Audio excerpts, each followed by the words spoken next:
June 2008. I opened my eyes to a room full of crashing stock charts and the smell of cheap cigarettes. The Haihong Securities Trading Center, a place I had only seen in old photographs. On the giant screen above the hall, green numbers were falling without end. All around me, people were breaking. A man squeezed his water bottle until it cracked in his fist. A woman was crying into her phone, begging someone on the other end. In the center of the hall, a man in a bright flower shirt sat on the floor, completely still. His eyes had nothing in them. This was the worst crash in the history of the Chinese stock market. The index had been above 6,000 points. Now it was falling off a cliff. At every desk, workers were picking up phones and delivering bad news. Fingers moved across calculators, adding up the damage. On every screen, the same red numbers, family savings disappearing in real time. My name is Lin Fan. 5 minutes ago, I was 32 years old. I worked as an AI architect at one of the biggest tech companies in the country. In 2024, I was rebuilding the core of our next-generation AI model. 3 nights with no sleep, screens glowing in an empty office. Then my heart gave out, and the world turned black. When I opened my eyes, I was here, 16 years in the past, standing in a trading hall full of old machines and broken people.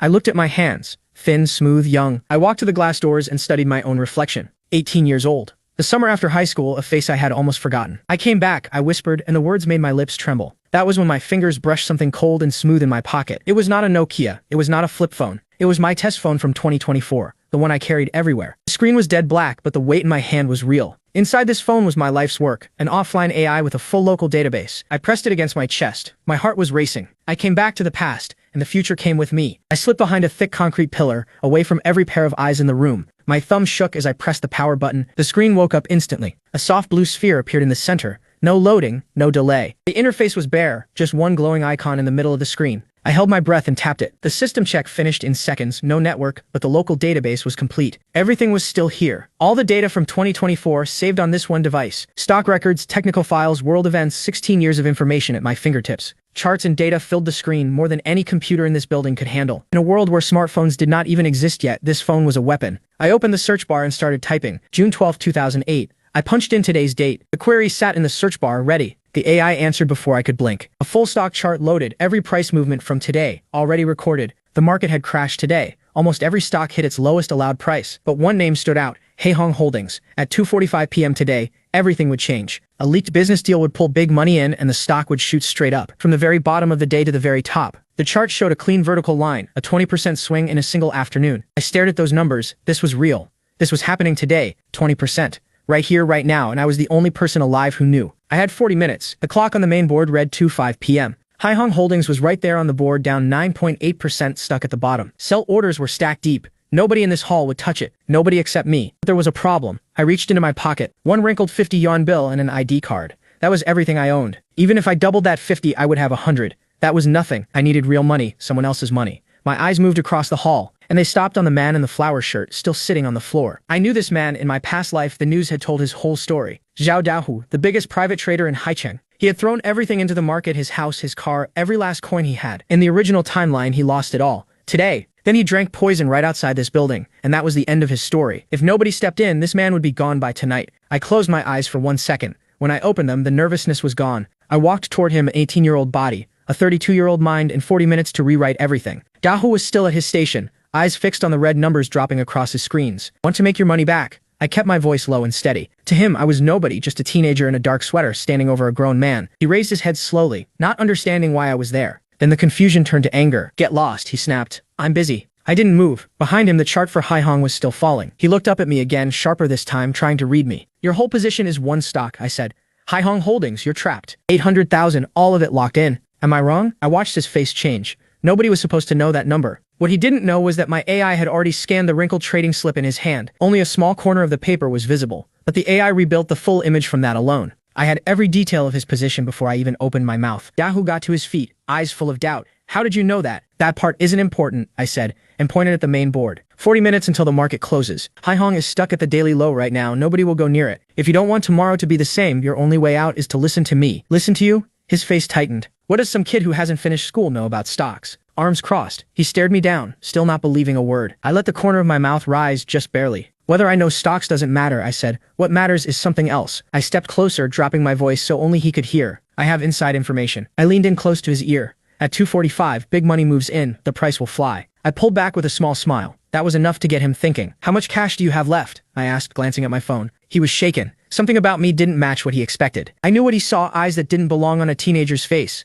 We sat down at his station, both of us facing the screens. 50,000, he said, voice barely there. That's the money for my daughter's school. His voice cracked on the word daughter. Fear was sitting right behind his eyes when he looked at the screen. 50,000 is enough, I said. I checked the clock. 2:10 p.m. 35 minutes left. Put all of it into Haihong at the lowest price. Do it now. Dahu shoved back from the desk. You're insane. There are tens of thousands of sell orders at the bottom, and the screen showed exactly that, nothing but red. Sellers everywhere. Those are fake orders, I said, keeping my voice flat. The big players put them there to scare people while they buy quietly. I said it without any change in my face. A lie, but a necessary one. The truth was simpler. The AI had already shown me what would happen today. At 2:45, those sell orders will vanish, I told him. Buy now or miss your chance. Wait too long and the price will move without you. He was still hesitating. I needed one more push. You already lost 500,000 out of 800. What's another 50? But if I'm right, your account goes up 20% before the close. Sell tomorrow at the open, and you get back half your money. Your call. Dahu turned and stared at the board. All he saw was green, and in this market, green meant loss. Sweat ran down his face in thick drops. I could see it in his eye, the last fight of a man with nothing left to lose. Fine, he said, turning toward the counter. If I go down, I go all the way down. He rushed to the trading desk, teeth together, fists tight. I watched him go, keeping my face steady. In my pocket, the phone glowed with a message. Trust level 85%, 34 minutes until the move. Everything was on schedule. The first real gain in this new life wouldn't be money. It would be a man who owed me one. The minutes ticked by. Around us, the whole hall was cursing at the falling market. But Dahu and I had our eyes on only one name, Haihong Holdings. We waited in the middle of the trading floor, him with his arms crossed, me with my phone in hand. 2:40 p.m. The stock still hadn't moved. Dahu had gone pale. The screen still read -9%. Haihong Holdings locked at the daily low, not a single buyer anywhere. Kid, he said through his teeth, are you playing me? This stock hasn't moved at all, he said, pushing closer. Quiet, I said, without turning my head. Just watch. 2:44 p.m. 1 minute left. Then I noticed it. The sell orders on Haihong had stopped growing. 2:45 0 seconds. 3, 2, 1. The board lit up. Haihong Holdings plus 20%. The wall of sell orders that had been holding the stock down vanished in an instant. Across the hall, people stood up from their seats. Buy orders flooded the screen like a wave, smashing through every price level. A woman nearby froze at her monitor, mouth open. The chart line went straight up from the daily low to the daily high in seconds. The whole hall went wild. People were shouting, pointing, grabbing each other by the shoulders. On my phone, the profit number climbed past 9,000. The big board confirmed it. Haihong Holdings had hit the daily limit up. Dahu stared at his own screen, wide-eyed, not moving. The lost numbers in his account were flipping, red turning to green, one line at a time. Haihong Holdings, daily limit. The comeback was complete. On the phone, the profit passed 19,000. His 50,000 had nearly doubled. 3 minutes. From the very bottom to the very top in just 3 minutes. Dahu jumped out of his chair so fast the seat rolled into the wall behind him. Around us, other traders hit their desks, furious at themselves for not buying in time. Dahu stood in the center of the chaos, looking like a man who just woke up from a nightmare. He leaned on the counter, breathing hard, sweat dripping down his face, but behind it all, pure relief. Then he spun around, searching through the crowd. The hall was packed, hundreds of people between us. I was still leaning against the pillar, watching him search. For me, this was just the beginning. Dahu found me. He came across the hall so fast he looked ready to drop to his knees. He stopped right in front of me, staring like I was something sacred. He leaned over the desk, towering above me, but his eyes told a different story, pure respect. What should I call you, he asked, sweat still running down his face. Just call me Lin Fan, I said. The 50,000 I just put in, it made 10,000, he said, barely holding it together, plus the shares I was already holding. Today I got back over 100,000. He leaned in even closer. Master, what about tomorrow? Do I sell? Tomorrow it'll jump 5 points right at the open, I said. Sell everything. Not a single share left. He nodded fast, ready to follow every word. Around us, the trading hall buzzed with noise and red numbers, and something clicked in his head. His hand shot into his bag. He pulled out a stack of bills and held them toward me. A small thank you, master, Dahu said. Please accept it. I reached across the table and took the 2,000 without hesitating. That money was mine. I earned it. And in 2008, 2,000 was the perfect starting point. Thanks, I said. Give me your number. I might need your help with a few things soon. He agreed before I even finished the sentence. Anything you need, master. Just say the word, my life is yours. He bowed slightly and held out a business card. Defa Building Materials Trading Company. General Manager, Zhao Gang. So that was his real name, Building Materials. That detail stopped me cold. Yuchu's family factory was going to collapse because its supply chain for building materials broke apart, and now I had a direct contact in that world. I smiled. I turned and headed for the exit. Sunlight poured in the moment I pushed through the doors. 2,000 in my pocket and a plan already forming. But first, I needed to move fast before Yuchu's father lost everything. Every day counted. The clock was already running. I had to grow this money into something real before the window closed. And in 2008, opportunities were everywhere if you knew where to find them. The stock market wasn't the only way. There was one more place where my skills could make fast money. I pulled out my phone. The AI lit up on screen, ready for a command. Search something for me, I said. In 2008, right now, are there any big tech problems or rewards? The system started processing. Results came back within seconds. Tonight at 8, a famous antivirus company called Jinshan was going to face a massive attack on its servers. At the same time, a new version of the Panda virus was spreading fast through the dark web, and on a hacker forum, someone was offering 50,000 yuan to whoever could write a fix. I stopped walking. 50,000. My hand dropped to my side. A smile crept onto my face. Small reward, but good enough as a warm-up. I headed for the nearest internet cafe. The summer of 2008 pressed down on the city like a weight. The streets burned with heat, and the air itself felt restless. My shirt was soaked through by the time I reached the main road. The 2,000 in my pocket felt important, but I knew better. Compared to the empire I was planning to build, this money was nothing. Not even close. I needed much more. I flagged down a red taxi. Black Eagle Internet Cafe, I told the driver. Sufu Road. The biggest internet cafe in all of Haihong, exactly where I needed to be. Through the window, I spotted the neon sign. This was the place. I pushed through the heavy glass door and stepped into a different world. Dark, loud, and packed with old screens. Hundreds of thick, box-shaped monitors glowed in the dim light. This was what 2008 really looked like. I walked through the smoky hall, past rows of people bent over their keyboards. Clicking keys, shouting gamers, the smell of instant noodles, it hit me from every side. I walked to the front desk. All night, I said. The girl behind the counter barely looked at me. I put a 20 yuan bill on the counter. She chewed her gum, tapped something on her own screen, and slid me a card without a word. I took the card and headed deeper inside. Past the smoke, past the noise, toward the back corner where the broken machine sat. Every screen I passed showed the same kind of thing. Shooters, or fantasy games with little characters running through villages. I found my spot, a row in the far corner. Most of the machines dead, one still working. The mouse was buried under a thick layer of dust. The left button barely clicked. I pulled out a tissue and cleaned it. This would do. I sat down and put my hands on the keyboard. A greasy face popped into my view from the side, grinning way too close. I turned my head, and there he was. Dapang chewing on a sausage, round face and all. Zhu Dapang, my closest friend through all 3 years of high school. In my other life, when I had nothing left, this guy sold his car just to put money in my hand. But right now, he was just a kid, 18, headphones on, lost in some online game. He grinned at me with that baby face. No worries, no weight on his shoulders. I smiled back.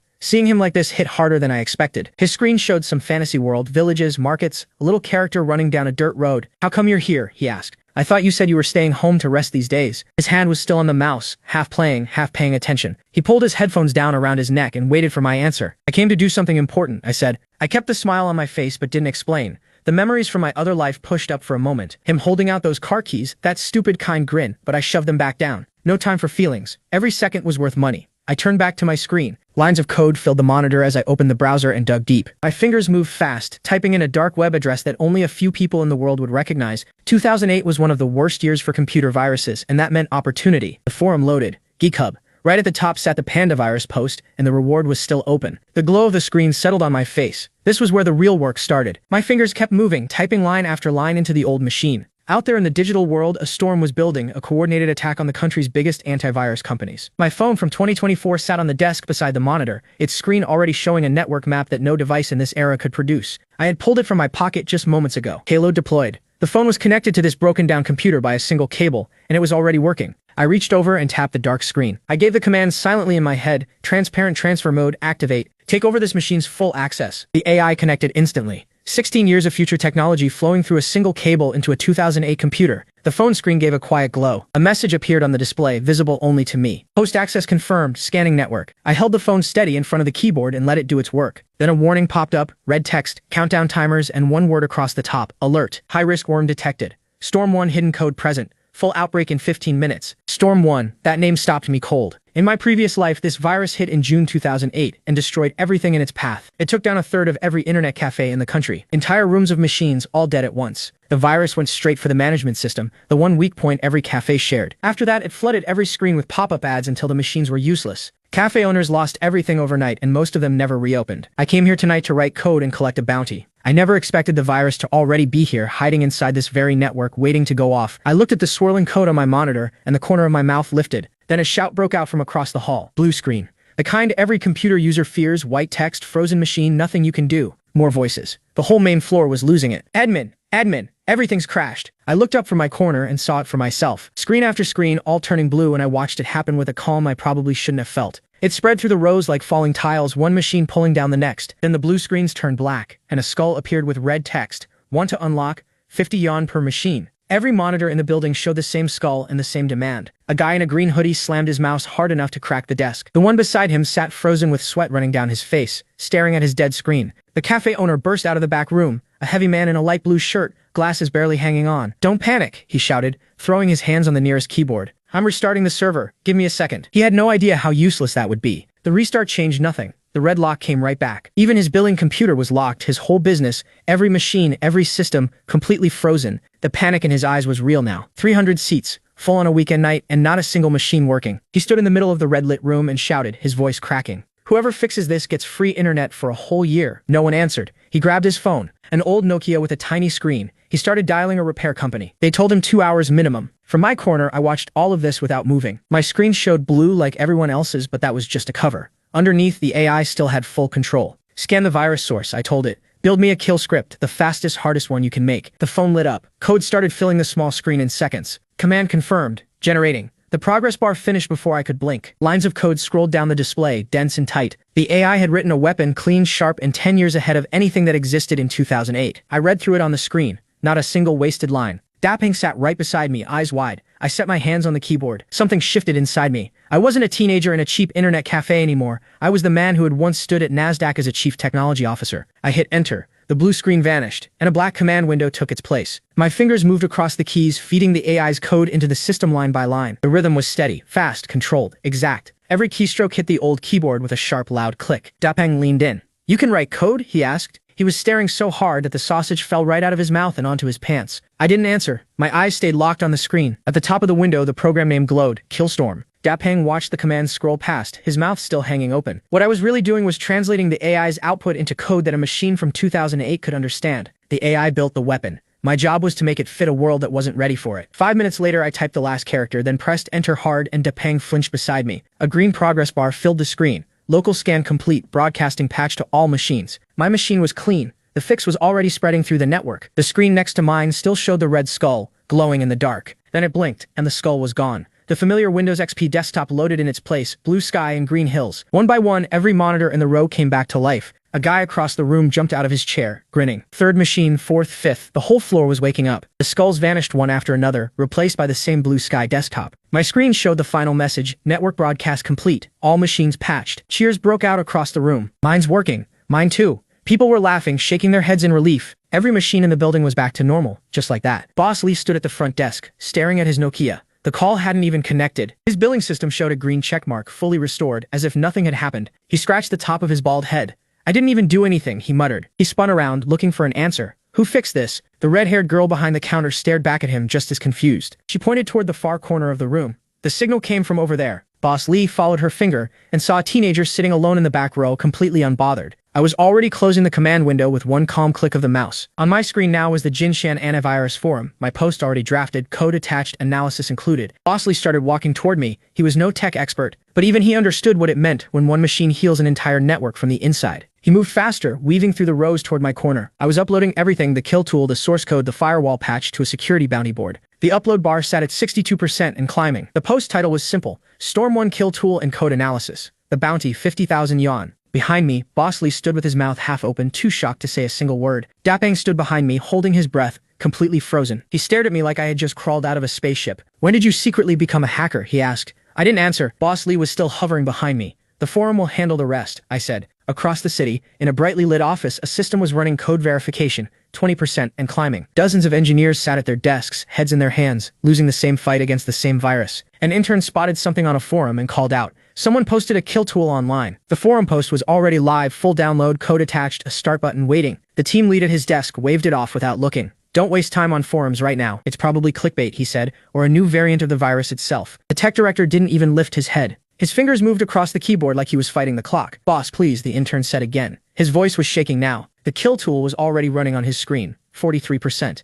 The code is beautiful, he whispered. The tech director finally stopped typing. He pushed off from his desk and rolled his chair straight over. One look at the screen, and his eyes locked on, sharp, focused, almost scared. The code structure was clean, tight, and perfectly balanced. Every engineer in the room gathered behind him to look. It used almost no memory and ran faster than anything their team had built in a week. Who wrote this? The team lead said, his voice completely different now. Must be one of the top hackers in the country. Download it, push it to every machine now. 3 minutes later, the patch was being sent to machines all across the network. Back at my screen, a private message window appeared. Jinshan Security Center, their verified account. Friend, your code is perfect. You bought us real time. My phone buzzed. Bank notification. 50,000 yuan already in my account. The message kept going. Want to come to Beijing? Name your salary. I smiled and typed back 2 words. Still studying. Then I closed the window. 50,000 from the bounty, 2,000 from the stock market. My starting money was set. I stood up and unplugged my phone. I turned around. Boss Lee was at the counter, watching me like I had grown a second head. He had probably been standing there the whole time. "Any chance you could waive my internet fees?" I asked. I gave him my friendliest smile. Boss Lee nearly tripped over his own feet.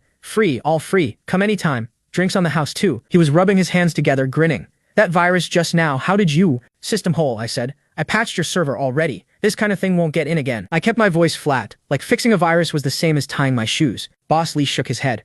"If that ran all night, I'd have lost tens of thousands." "Thank you." He reached behind the counter, still beaming. A 1,000 yuan internet card appeared in his hand. I shook my head. "Keep the card. Just save the best machines for my friend Dapang when he comes in." Behind me, Dapang dropped to the floor and grabbed my leg like his life depended on it. "You're my real brother from now on," he said, grinning so hard his eyes disappeared. I pushed him off. He landed on the floor and just sat there, looking wounded. I checked my phone 10:30 at night. By tomorrow, every security company in the country would be looking for the person behind that post. I didn't care about the fame. I had bigger things to think about. The night air hit me cool and clean as I stepped out of the cafe. I asked the AI in my head, "Find Shen Yuchu's current location." The answer came in seconds. My phone lit up with the search results. Target, Shen Yuchu. Haicheng Central Hospital, Emergency Department. Father admitted, heart attack. Everything inside me went still. In my past life, it was this exact night. Thugs came to the hospital demanding money. Yuchu's father had collapsed and she was alone with no one to help. The men who showed up were not there to talk, they were there to take everything. To pay for her father's surgery, she signed a contract in her own blood. She even went to beg that rich kid, the one who would ruin her entire life. That night was the moment everything broke for her and for me. Not this time. I stopped a taxi and threw myself into the back seat. The driver glanced at me through the mirror.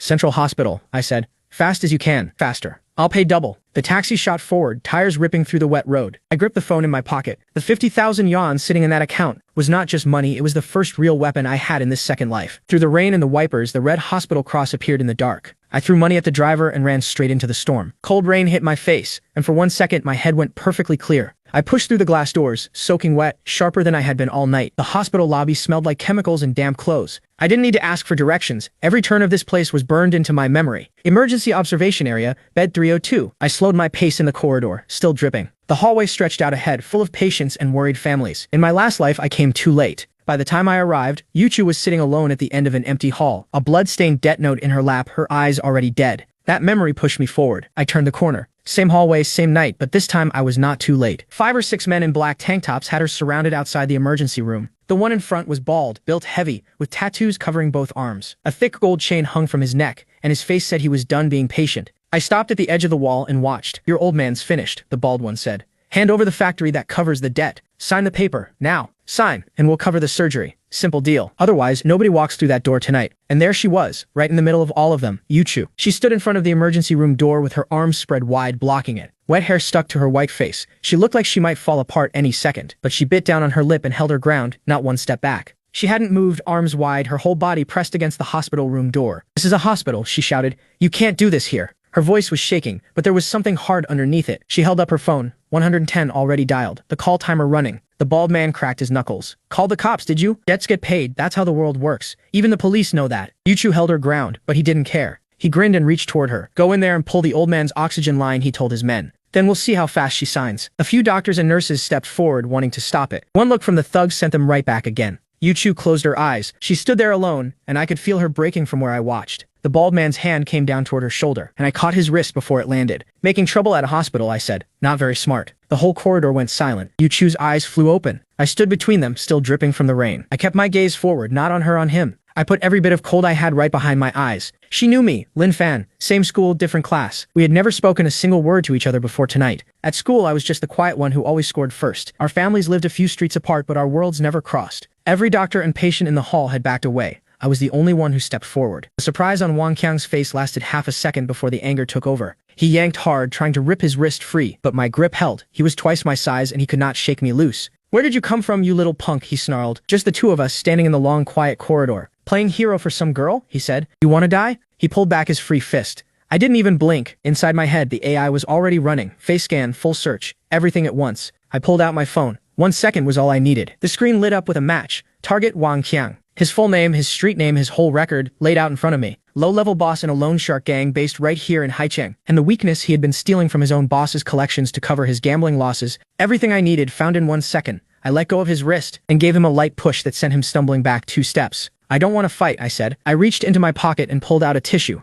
I turned and held it out to Yuchu. "Dry your face." You'll get sick. She took it without a word, staring at me like I had fallen out of the sky. Wang Qiang's face twisted. Nobody ignores him and gets away with it. He shouted at his men, and they came rushing down the hallway toward me. I turned back and locked my eyes on Wang Qiang. I held that stare and did not let go. Then I stepped close enough that only he could hear me. Wang Qiang, Chengnan Underground Den, Table 13, you lost 200,000 on a bad hand, that was company money. His foot froze mid-step, nailed to the floor. He stared at me like he had just seen a ghost. I held his gaze and let the silence do the work. What did you just say? He stammered. I let the corner of my mouth lift, just barely. And I kept going, quiet, fast, right into his ear. I put my hand on his shoulder like we were old friends. If Brother Long finds out you took those interest payments and used them to fill your own hole, how long do you think you keep that hand? Cold sweat ran down his forehead. His fist clenched tight at his side. He had hidden this from everyone, his crew, even his own wife. Who are you? His voice cracked like a boy's. I patted his frozen shoulder. Who I am doesn't matter. The Shen family's loan isn't due yet. You came early tonight to squeeze them for cash to cover your own mess. That sentence broke the last wall inside him. I stepped back and raised my voice so the whole hallway could hear. Still here? Should I call Brother Long and say hello? I didn't have Brother Long's number. I didn't even know what the man looked like. But a man sitting on a secret that big cannot afford to take chances. When you hold the right information, you hold everything. Wang Qiang's face went through 3 colors in 2 seconds.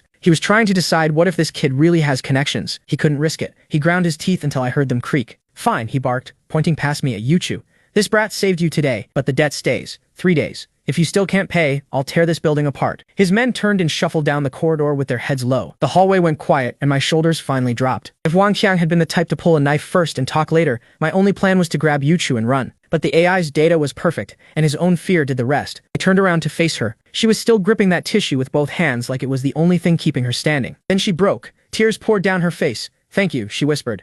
Thank you, Lin Fan. Something twisted deep in my chest. In my last life, I told myself I wasn't good enough for someone like her. When she needed me most, I disappeared. This time I was right here. It's over now, I said, as gently as I could. The cold voice I had used on Wang Qiang was gone. I couldn't hold it up around her. But the surgery, she said, still crying. The doctor told me. She looked toward the sealed emergency room doors. If they don't operate soon, her voice broke before she could finish. How much? I asked. 50,000, she whispered. Just the first surgery is 50,000. She dropped her head. Tears hit the hospital floor. We sold everything at home. Our savings are frozen. My hand found the phone in my pocket and the 50,000 yuan sitting in the account behind that screen. 50,000. My fingers closed around the phone in my pocket. Right there on the screen, 50,000 yuan, earned barely half an hour ago. If I hadn't taken that bounty tonight, I would have nothing to give her. I pulled out the phone and looked down at her. Give me the hospital payment number. I held the phone out, waiting for her answer. The hospital billing number, I said. Or your bank card, either one works. She looked up at me, searching my face for a reason not to trust this. No more talking, every minute counts. Something shifted in her eyes right then. I kept my voice light. This is a loan.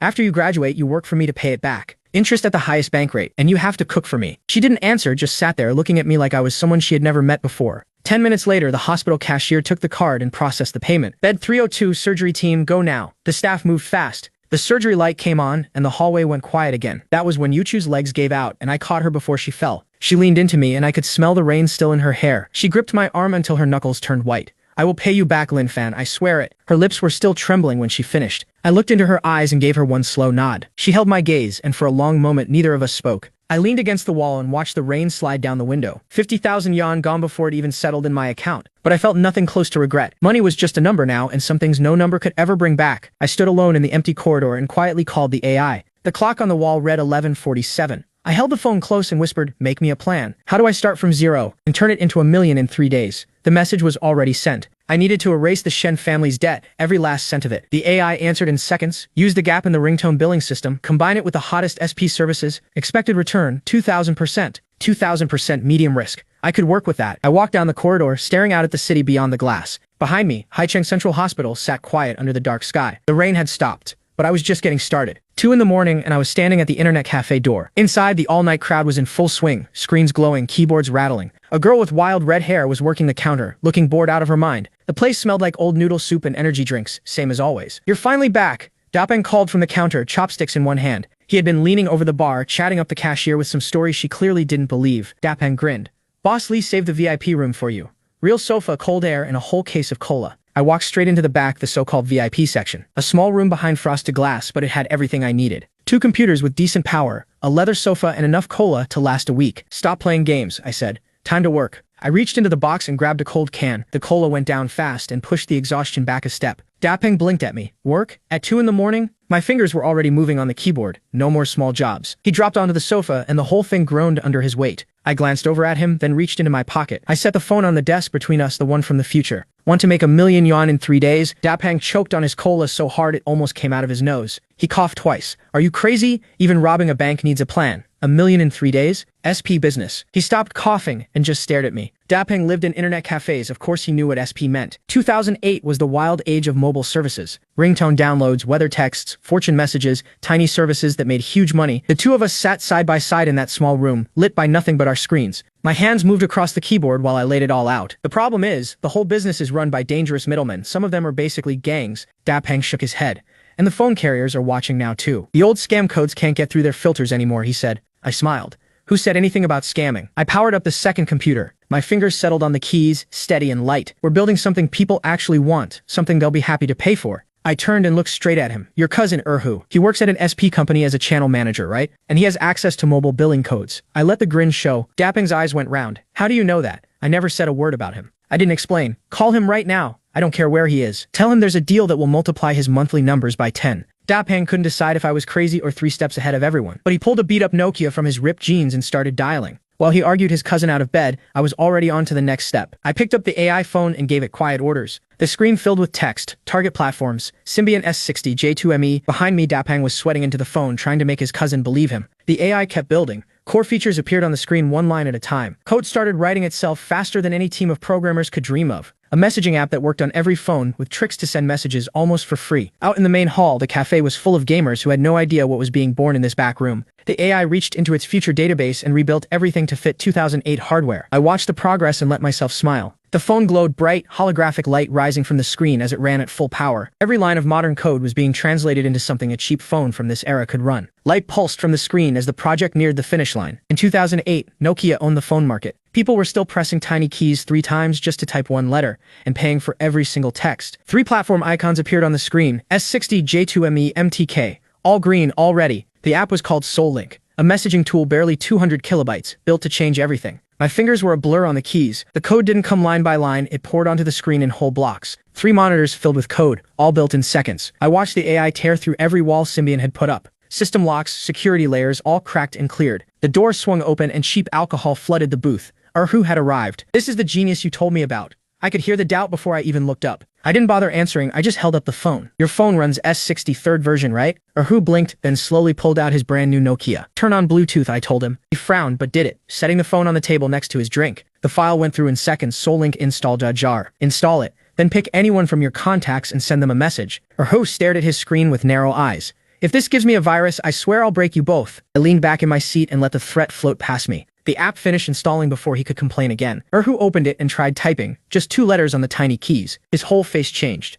The app predicted the full sentence before he finished. He tried again, typing something rude this time. The prediction nailed it perfectly. He grinned in spite of himself. Top right corner, I said. Hit the crush test button. Erhu shrugged and tapped it. A pink screen filled with floating hearts appeared. Enter your crush's number and find out if they like you back. I brought him back to the cafe to see the full system up close. The moment he read the details, something shifted behind his eyes. This feature is insane, Erhu said. You built this to play with people's feelings. Without another word, he was already punching a girl's phone number into the crush test. The screen popped up. Sent. Want to see if she opened it? Unlock VIP for just 2 yuan. The yes button glowed bright pink. Erhu knew exactly what this was, a billing trap. He had worked in the business long enough to see it, but when he looked at me again, the doubt in his eyes was gone. Something else had taken its place. I could practically see gold coins reflected in them. This is just a demo. Give me the billing access and I'll launch it tonight, 50-50 split. He took a long drink from his can and called me kid, like I wasn't worth his time. Then he narrowed his eyes, switching into business mode. The channel is mine, he said, crossing his arms. And the code, I could pay someone to crack it. I pointed at the screen full of thick, protected code. It changes itself every 10 minutes. Without me, nobody can keep it alive. I stood up and turned toward the door.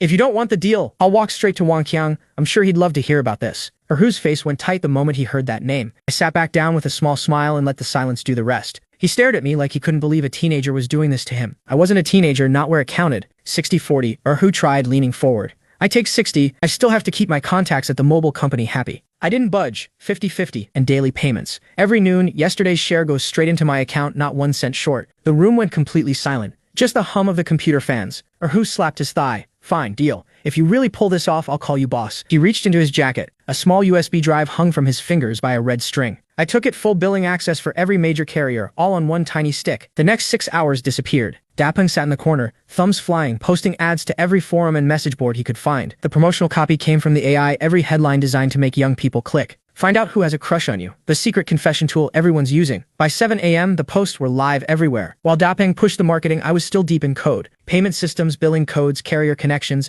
I wired them all into SoulLink. Cloud storage, network setup, backup servers, one piece after another. I borrowed outside server space as a relay and covered every weak point I could find. The first line of sunlight crept through the dirty curtains. My eyes burned, red lines running through them from a full night without rest. I pressed the last key. The screen read, Project SoulLink, now live. Downloads, 0. Version 1.0 was officially out in the world. Dapeng looked up with dark circles so heavy they seemed painted on. I pushed back from the desk and stretched until my shoulders cracked. Then I walked to the window and looked down at the street. Breakfast carts were steaming. Students in uniform hurried past on their way to school. A small smile crossed my face. Now we just had to wait. By 10 that morning, exams were over at Haicheng First High. Most students had gone home, but a few still hung around the classroom. In the back row, a boy named Zhang Wei was hiding his phone under the desk, grinning at the screen. The girl sitting ahead of him turned around. What are you smiling at? Zhang Wei held a finger to his lips. Let me show you something good. He tilted the phone toward her. Found this on a forum just now. It's amazing. It's called SoulLink. The typing is super fast and it has a crush test. That's fake, the girl said, but she was already leaning in. She took the phone from his hands before he could say another word. Two heads together, one small screen between them,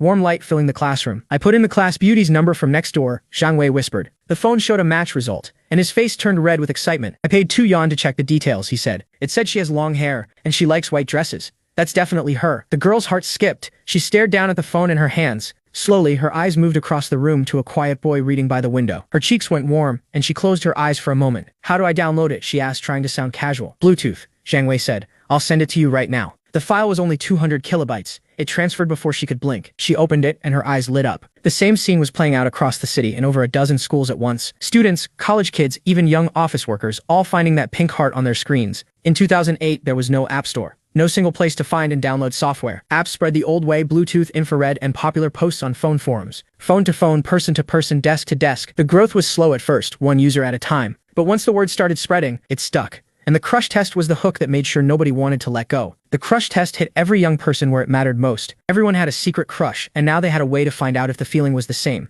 Who could say no to that? 2 yuan, the price of 1 cola, was all it cost for a tiny piece of hope. Noon. I was back in the VIP booth at Black Eagle, waiting. Dapeng had finally crashed, face down on the desk, drool and all. I sat watching the line graph on my screen, a warm bottle of cola beside me. I had been holding that can so long it felt like bathwater. Dapeng snored on while the numbers on my screen started to climb. Noon on the dot. The line shot straight up, 2,000 users, 5,000, 8,000, still climbing. My fingers hit the keyboard. 3,000 paid orders in one morning, over 6,000 yuan from Haicheng alone. As our post hit the top of every forum, traffic started flooding in from cities all over the country. Then the speaker on the desk screamed to life with a sharp alarm. Dapeng jerked awake and rolled right off the couch onto the floor. He stared at me, still half asleep. What happened? Not the police, I said. The traffic is exploding. My hands were already flying across the keyboard. Server CPU 99%. Not good. Every bar on the dashboard had turned red. The cheap server we rented was never built for traffic like this. It was frozen solid, not a single request getting through. Dapeng sat on the couch, staring at the monitors from across the room. Fan, what do we do? He asked. If it crashes, everyone will delete the app. I already had a plan. Swarm mode, I said. Turn it on. The screen confirmed, scanning the public network for unused computer power. Connection points lit up across the map, first hundreds, then over 1,000 machines. Every idle machine I could reach became part of our network, sharing the weight of all that traffic. Not exactly legal, but right now, rules could wait. The red warning vanished. CPU dropped to 30%, stable. Across Haicheng, in a corner office high above the city, Erhu was living a very different afternoon. Reports from his SP company sat in a pile on the desk, untouched. He was sweating in the heat, losing at a card game on his phone. Then his office door slammed open. A tech worker burst in, out of breath. Boss, something big. Erhu barely glanced up. Calm down. What is it? The tech leaned on the table, gasping. The payment channel. The revenue went crazy. He slammed a thick stack of printed data onto the desk. 20,000 payment requests in 4 hours. And it's still climbing. Erhu shot to his feet so fast his chair fell over. He bent over the report, scanning every line. 20,000 orders at 2 yuan each, 40,000 yuan in 4 hours. His fist tightened at his side. At this rate, one full day would bring 240,000, a month over 7 million. When most people earned 2,000 a month, that number felt impossible. Erhu's eyes went dark with something hungry. He turned toward the window, but his mind was on the 50-50 deal he had signed with Lin Fan. Half of 7 million meant handing over 3 million a month to a high school kid. The channel was his. The company was his. Why split that kind of money with some teenager? Erhu's voice dropped low, and his face twisted into something ugly. Can you lock him out of the system? He asked the tech. Keep all the money on our side, just change the password. The tech's hands moved to the keyboard. We could tell him it was a data error, the tech said, or that mobile froze the account. He didn't type right away. I can do it, the tech said carefully. If I change the access code, his app can't charge users anymore. All the money stays here. Something in his face said he knew this was wrong. But do it, Erhu snapped. Now. The money had taken over his brain completely. What's a kid gonna do about it, he said. Worst case, I throw him a few thousand and he disappears. The tech looked at him, then turned to his screen without another word. 2 in the afternoon. I was eating instant noodles at my desk when the revenue counter on the screen went quiet. Not slow, 0. Everything dropped to nothing. Dapeng's jaw fell open. Did the server crash again? He asked. I set down my chopsticks, pulled a tissue, and wiped my mouth slowly. There was no surprise in my eyes. If anything, I had been waiting for exactly this. The server is fine, I said, and my hands moved to the keyboard. Someone cut us off. I picked up my phone.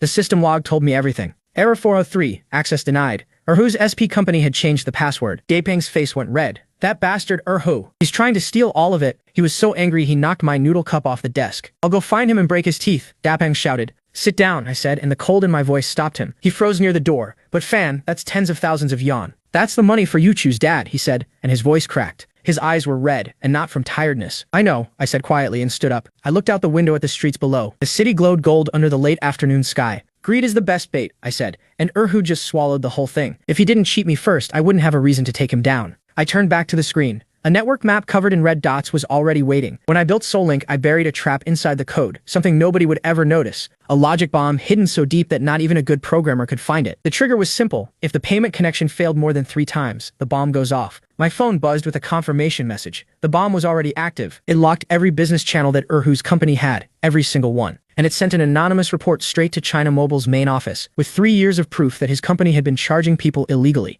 He wanted my money. I would take his entire business. At that very moment, Erhu was still sitting in his office, counting his future millions. Then every screen in the building flickered at once. Both monitors turned bright red. Critical system error. Every screen in Erhu's office showed the same thing. Red warning, system failure, core database destroyed. Then the red phone on his desk started ringing. The direct line from the mobile company's investigation department. Erhu picked it up with trembling hands. A cold voice came through the speaker. What the hell is your company doing? We received thousands of complaints and evidence that your company has been charging people illegally. It went straight to the government complaint office. If you want to go down, don't drag us with you. The line went dead, and Erhu's face turned white. His legs gave out and he hit the floor, his phone sliding across the ground. He lay there under his desk, staring at the red screens above. It's over, he whispered. That kid is the devil. 5 minutes later, my phone rang. Erhu's name on the screen. I let it ring twice before I picked up. I said nothing, just listened. Boss Fan, please, Erhu begged. I was wrong. Stop this, he said, his voice cracking.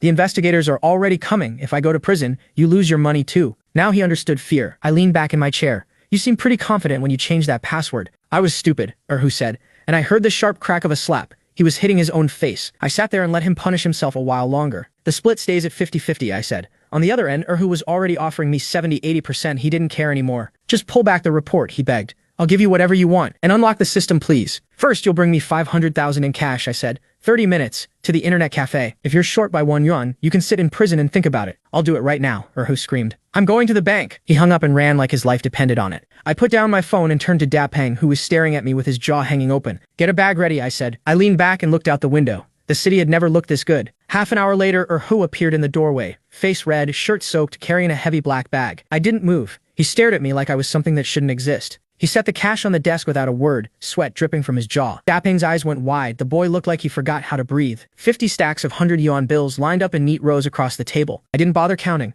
I typed a few lines of code and pressed enter. Done. The system was back online. What Erhu didn't know was that the report had already been sent, a lighter version just enough for a fine. I still needed his company running. After I sent Erhu away, I stared at the 500,000 on my desk. With today's earnings, I'd reach 1 million by tomorrow, enough to clear Yuchu's family debt. Then my phone buzzed again, an unknown number from Beijing. I picked up. Is this Mr. Q, the developer of SolLink? Her voice was sharp and sure, the kind that never expects to hear the word no. We're from TX's investment team. Your product numbers are impressive. Interested in selling? My eyes narrowed. And if you refuse, she continued, we can make your product disappear from the entire internet by tomorrow. My grip on the phone tightened. I smiled. So it had already begun. I remembered this clearly from my past life. TX in 2008, the king of copycats. Any small product that caught their eye got the same 2 choices. Sell it to them for nothing, or watch them copy it and push it to their hundreds of millions of users until you were dead. That was the law of this era, and most people had no way to fight it. But I was not most people. If anything, I was looking forward to this. Go ahead, I said, but you might want to upgrade your firewall before tonight. I hung up, packed the 500,000 into the bag and threw it over my shoulder. What about the big company? Dapang asked. Let them feel brave for a while, I said. I pushed the door open and stepped out with Dapang behind me. The sun hit us warm and sharp. Big companies ruled this world with size. But real skill was the one thing they could never copy. The hospital corridor stretched long and cold under white lights. A doctor walked past without stopping, and the smell of cleaning chemicals hung in the air. Yu-Chu sat on a bench outside the emergency room, her head down, her hands pressed tight together. Her knuckles had gone white from the pressure. Mud from last night's rain still covered the bottom of her school uniform. She looked like she had nothing left. Nearby, her mother Lu Pingping leaned against the wall, crying softly and holding a thick stack of papers. Debt collection notices, dozens of them, thick enough to use as a brick. Mom, don't cry, Yu-Chu said, her voice rough and dry. She sat still while her mother cried beside her. We'll find a way. Her mother shook her head. What way? Liu Pingping looked up with swollen red eyes. The surgery money, we managed to get enough for that. But the people we owe called again just now. They said if we don't pay by tomorrow, they're taking the house. This time our family is really finished, she whispered. Yu-Chu bit her lip until she tasted blood. Then footsteps echoed from the far end of the corridor and she looked up. We came around the corner.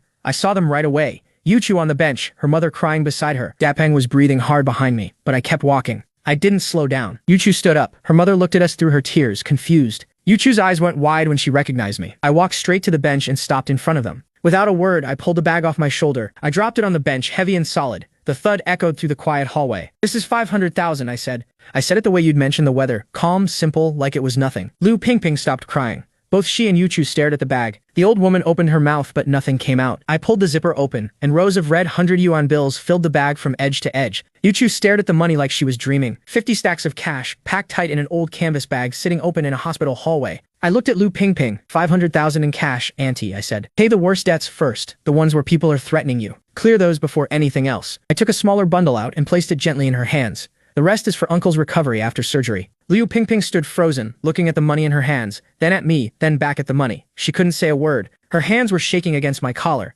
Young man, where did you get this kind of money? You're not doing anything illegal, are you? I smiled. Relax, auntie. Every yuan is clean. I turned toward Yu-Chu, still frozen on the bench. I held out a small stack of bills. What I borrowed yesterday, here's the first part back, with interest. Tears spilled before she could stop them. She stared at me like she was trying to see straight through me. Lin Fan, she whispered. Who are you, really? She was close now, looking straight up at me. Just yesterday I was nobody, one more face in the back of the classroom. And today I had pulled out more cash than her family earned in years, like some kind of magic trick. I saw it in her eyes, not fear, but confusion so deep it hurt. I didn't have time to explain everything, and the truth would only scare her more. So I tried to keep it light. She looked up at me, one small fist near the strap of the bag. Think of it as an investment, I said. A future great physicist is worth a lot more than 500,000. She had no idea what I meant by physicist, but she understood the part that mattered, that I believed in her, and I wasn't going to walk away. With trembling hands, she reached out and took the bag from me. The weight surprised her. Her arms sank the moment she held it. 500,000 in cash is heavier than people think. Liu Pingping stood nearby watching everything. For the first time in days, the panic on her face had started to fade. I refused her offer to write a receipt and turned to leave. Dapang fell into step beside me. The evening air hit us the moment we stepped outside. Dapang looked like he was about to collapse. He dropped onto the front steps and sat there, breathing hard. Boss, he gasped. That was 500,000. You just handed it over, didn't even ask for a receipt. He stared at me like I'd lost my mind. I let him sit with that thought for a second. I lit a cigarette and looked out at the quiet street. Old habit from my past life. This young body still didn't love the taste. That money will come back fast, I said. Dapeng looked at me confused. I held the cigarette loosely and met his eyes. TX already has their eyes on us. Hasn't that been obvious? You were pretty bold with them on the phone, Dapeng muttered. I narrowed my eyes. They've already made their move. I pulled out my phone. The numbers told the whole story. The smooth growth line had crashed 10 minutes ago. Active users cut in half. 50% gone, just like that. Dapeng leaned over to look at the screen. His face went white when he saw the numbers. I smiled to myself and opened the messaging app. I sent our download link in a group chat. The moment it went through, a red warning popped up, link blocked, security risk detected. They hadn't just slowed us down, they had erased every trace of us from their entire platform. I tried connecting directly to our server. The address sat there loading, 5 seconds, 10 seconds, nothing. DDoS. They were flooding our server with fake traffic to drown it. I tapped the ash off my cigarette. Standard big company playbook, I said. Block the links, kill the server, choke the traffic. Traffic is everything right now, I said. And they own the biggest social platform in the country. The second they block your links in their chat app,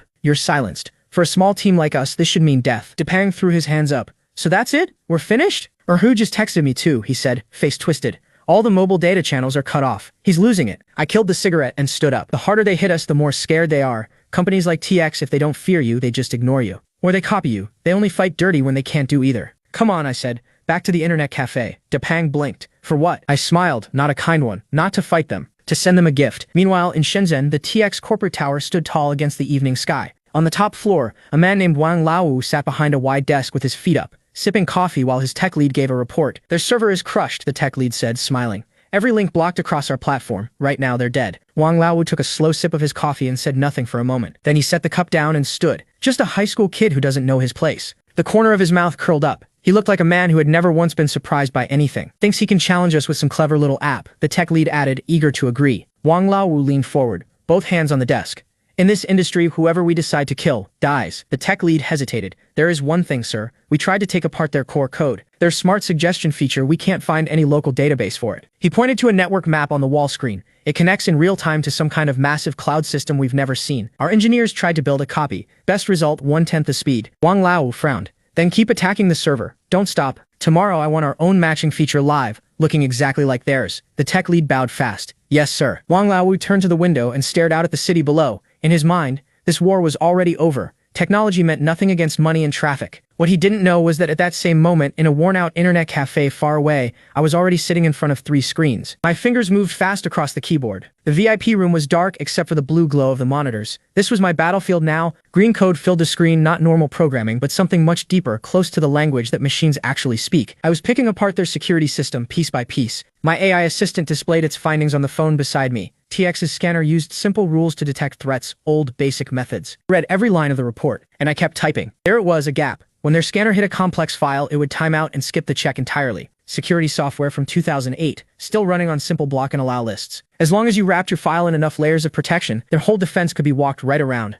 I saw the opening on my phone and knew exactly what to do. If they locked my front door, I'd go through the back. I turned to Dapeng. All those fake accounts we registered on the forums, log into every single one. Every platform, every account. Dapeng blinked. Every forum? What are we posting? A free update, I said. My mind was already 3 steps ahead. TX had just rushed out their own matching feature, a cheap copy they built in hours. It went live half an hour ago. I pulled it up on screen. They called it Chat Match, built directly into their messaging app with user profiles and matching scores. Same features as ours, completely free. That was how giants fought. Copy everything, charge nothing, and crush you with size alone. But I had been waiting for exactly this. Generate the code, I told the AI. Codename Trojan Apple. The plan was simple. I would build a small tool, a chat match accelerator. It would claim to crack the VIP features of TX's new matching system for free. See who secretly has a crush on you, no payment needed. The kind of thing people can't resist clicking. The AI started building the trap. My real code was hidden inside. This was the oldest trick in the book. Give people something they want and hide your weapon inside the gift. In 2008, regular users loved downloading hacks and cheat tools. Free shortcuts were impossible to resist. And the beautiful part, my tool actually worked.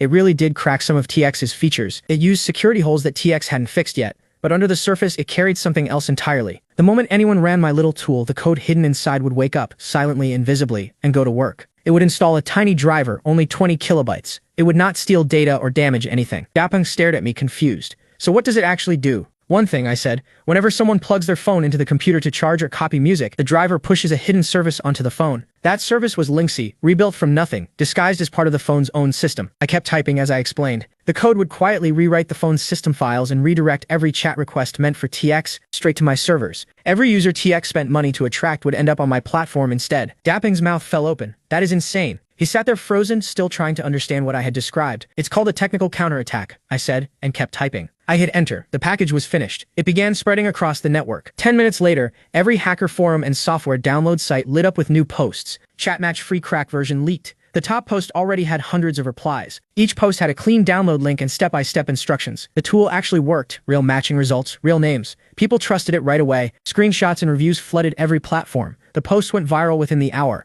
The download counter passed 10,000 and kept climbing. Meanwhile, at TX headquarters in Shenzhen, an employee came running down the hallway. The tech lead burst through the office door with a grin on his face. Our chat match just passed 1 million visits, he announced. Wang Laowu leaned back and smiled, the smile of a man who believed he had already won. Nobody can beat us, he said. That kid, he's finished. He stood and spread his arms wide. Celebration dinner tonight, seafood for everyone on me. But the celebration never started. Something strange was happening on the monitoring screens. 2 hours later, the tech department's phones would not stop ringing. An engineer hurried over to the tech lead. Sir, something is wrong with our back-end data. We're showing millions of access requests, he said. But the database has 0 user records. Not a single one. The tech lead froze. What do you mean? Users are clicking our features, the engineer explained, but the data is disappearing, being sent somewhere else entirely. It's being redirected to another server, he said, his voice cracking. That's impossible, the tech lead said. Then the big monitoring wall lit up with a pattern no one expected. TX's traffic was dropping fast. Millions of connections were turning away from their own servers. All of it was flowing to a single IP address, shown clearly on the world map. They traced that address. The page it returned looked exactly like Chat Match,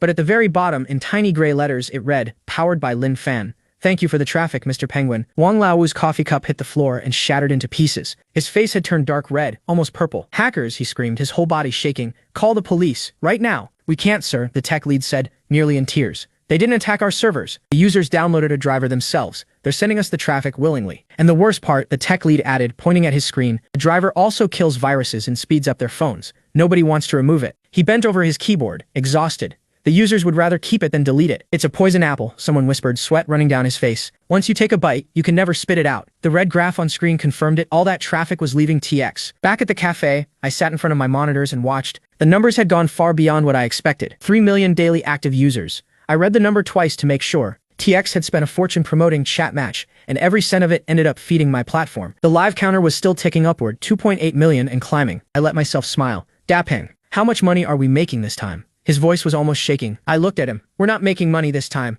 My eyes were on the screen, but my mind was somewhere else. The mobile internet age was coming, and I had 3 million users already in my hand. "What we're building next is not a small app anymore," I said. I walked to the whiteboard and picked up the marker. I wrote one word. VX. I was going to end the age of text messages right here in 2008. If TX wanted a war, I would bring it to their front door. I would tear out the roots of their empire. My hands returned to the keyboard. This time I was going after their core messaging itself. I could see every step ahead, every date, every line of code that needed to exist. I stood and pulled out my phone. "Load the Instant Messaging 2.0 framework," I told the AI. "Enable Voice Transfer Protocol." The AI confirmed. It was pulling voice compression technology from 3 years in the future and adapting it. On the monitor, the AI processed everything, fitting the code for the slow mobile networks of 2008. Then a button appeared on the phone screen. Big, blue, simple, hold to talk. It was the summer of 2008, June 28th. Outside, the world had no idea what just happened. People walked the streets, shopping, talking, living their normal lives. The Olympic torch was passing through the city, and crowds lined the roads to watch. Every shop played the same welcome song. Every TV screen showed the Beijing countdown. At the stock exchange, investors were crying over numbers that kept dropping. And here in Haihong, behind the neon sign of the Black Eagle Internet Cafe, inside the VIP room behind a locked door, Dapin was staring at the screen with food still in his hand. "Fanji, is this thing broken?" His bun dropped onto the desk. He did not even notice. The graph on screen was no longer climbing, it was going straight up. Data was flooding through the servers faster than we could read it. 5 million installs in a single night. But the number I cared about most was the voice packet data, over 2 million transmissions and still rising. I leaned back and let the smile stay on my face. My body was running on nothing, but my brain had never felt more awake. Dapeng sat across from me, serious for once in his life. I reached for the phone on the table. The screen showed a big blue microphone button. I held my finger on it. "Hey fatty, time to lose some weight," I said into the phone. 1 second later, Dapeng's phone buzzed on the desk. The screen lit up, no ringtone, no download bar, just a small voice bubble with a red dot. He tapped it without thinking. My voice came out of his phone, clear, clean, like I was standing right next to him. The screen showed my name and a green audio bar playing the message I had just recorded. He looked at me, then at the phone, then at me again. "What is this?" I didn't answer any call. "It's called a voice message," I said. "It uses mobile data, not phone minutes. No call needed. Only data." Dapeng's eyes went wide. He nearly fell off his chair, leaning forward. "Then how many messages could you send for 1 cent?" I was already typing again. "Right now, a data plan costs 5 yuan for 30 megabytes. You could send thousands. My compression algorithm could squeeze a 10-second voice clip down to just 4 kilobytes. 30 megabytes of mobile data meant roughly 7,500 voice messages." Dapeng's mouth fell open. "How many?" He jumped out of his chair so fast he took it with him and crashed to the floor. A text cost 1 cent each. 7,500 would be 750 yuan. In 2008, that number hit different. People picked every word in a text message carefully just to save a few cents. They shortened words, cut sentences down to codes only their friends could read. Long-distance calls cost so much that people would rather walk across town than dial. And here, behind the neon sign of the Black Eagle Cafe, I had just made all of that worthless. My eyes went sharp. Has Chiwan figured out what's happening? Dapeng pulled himself off the floor and went straight to the computer to check. His hands moved fast across the keyboard, pulling up forum after forum. "Their chat app keeps crashing," he said, eyes locked on the screen. "Every forum is full of angry users, but people are also posting about Lingzi." The posts were everywhere. Users were calling Lingzi's voice feature a walkie-talkie for your phone, better than anything else out there. I shook my head. Not enough. People were curious right now, but curiosity fades fast. I needed them to feel like they could not live without Lingzi. Outside the window, the first light of morning was already showing. I had not slept at all. I picked up my phone and gave the AI its next order. "Start the viral spread, Plan B." The phone loaded for a second, then confirmed the new strategy. Strategy name, Voice Drift Bottle. A user records a message and sends it floating out into the network. Someone else picks it up, hears the voice inside, and if they want, they start talking to a stranger. 10 years from now, every social app would copy this trick until people got sick of it. But in 2008, I turned back to the computer and added one more thing. Yuchu's phone number straight to the whitelist. Every message she sent would reach me first, with no delay. Right then, a soft knock came at the VIP room door. "Who's that?" Dapeng yelled. "Our overnight session isn't up yet." A small, nervous voice answered from the hallway. "It's me." Dapeng opened the door, and there was Yuchu standing right outside. Morning sunlight fell on her hair. Her face still looked a little pale. Dapeng almost said something rude, but caught himself just in time. He swallowed whatever it was and stepped aside to let her in. I heard her footsteps and turned my head. She paused at the smell, smoke and stale noodle cups. She wrinkled her nose a little, but she didn't say a word. Her eyes moved past the cables and empty wrappers on the floor, and landed straight on me. I met her gaze. "Lin Fan," she said quietly. She stood there in her school uniform, a bag hanging from one hand, looking like she belonged in a completely different world from this room. That sharp edge I had been running on all night just melted away. I stood up. "Why are you here? Doesn't someone need to stay at the hospital?" I reached for a chair to give her, but every seat was buried under instant noodle cups. "My mom is there watching him," she said. "Dad's surgery went well. The doctor said we got him there just in time." She looked at me and added softly, "That night, calling the ambulance that fast saved him." She placed a lunchbox on the desk and opened it. Inside was warm rice porridge with red dates and a few steamed buns. The steam rose slowly into the cold room. "I came to bring you breakfast," she said. Then her voice got quieter. She reached into her skirt pocket and pulled out a bank card. "There's 50,000 left on this. The surgery didn't cost all of it, so I'm returning what's left." She held the card out to me. "I know it's not enough to repay you. The rest I'll work and pay it slowly with interest." I looked at the card but didn't reach for it. I knew Yuchu. She hated owing people anything. If I refused, she would only feel worse. "Fine," I said, and took the card from her hand. I dropped it next to the keyboard without a second look. "But forget about working some random job to pay me back." I leaned back and let myself smile. "I actually need someone right now." She blinked, caught off guard. She looked around the messy room. "Need someone? Like a manager?" Across the room, Dapeng choked on his porridge and sprayed it across the table. I held back a grin. "Not a manager, chief experience officer." I picked up the phone with Lindsay installed and handed it to her. The big blue microphone button sat right in the center of the screen. "Hold this and talk." She took the phone slowly, holding it close, not sure what to expect. She pressed the button and held it down. "Lin Fan is a big dummy," she said into the phone. The old Nokia screen showed the recording bar filling up. She let go. A soft chime played, and her face went red. She couldn't even look at me. A second later, the speakers on my desk lit up. Her voice came through, perfectly clear. "Lin Fan is a big dummy." Her eyes went wide. She looked at the phone, then at the speakers, then back at the phone. How is that possible?" "It's not a recording," I said, looking her in the eyes. "It's the future." I held up the phone so she could see the screen. "From now on, you can use this to talk to me anytime, anywhere. No phone bill, no word limit. When you want to cry, when you want to laugh, just press the button and let me hear it." Something crossed her face that I hadn't seen before. In a time when everyone was too busy just surviving, I had just given her a way to reach me whenever she needed. No cost, no limits. She sat there, trying to find the right words. She turned to look at the data on my screens. "You built this?" "Just finished it," I said, keeping my smile easy. "Not many people using it yet." That was a lie. 5 million people were already on it. "So I need you to help me test it. If this thing makes money, your debt is gone." But the second I said it, a red warning box appeared on the screen behind us. This time, it was not an attack from Yuan. It was a legal notice from the mobile carrier. Our app was running an illegal VoIP phone service. If we didn't stop, they would cut our internet and call the police. Dapeng's face went white. "Fanji," he said, voice shaking. "The carriers are coming after us." Text messages and voice calls were how the carriers made all their money. My free voice messages were cutting straight into their profits, and they had noticed. Yuchu looked at me, worry written all over her face. "Is there trouble?" I didn't answer her question. I just picked up my phone and started dialing. Not a trace of worry on my face. The number on the screen had an international country code. The name at the top read Wang Shuheng, the founder of HTC. She was in the middle of preparing the launch of the world's first Android phone, the G1. I didn't have her private number, of course, but the AI did. The phone rang 3 times before someone picked up. A sharp, tired voice answered in English.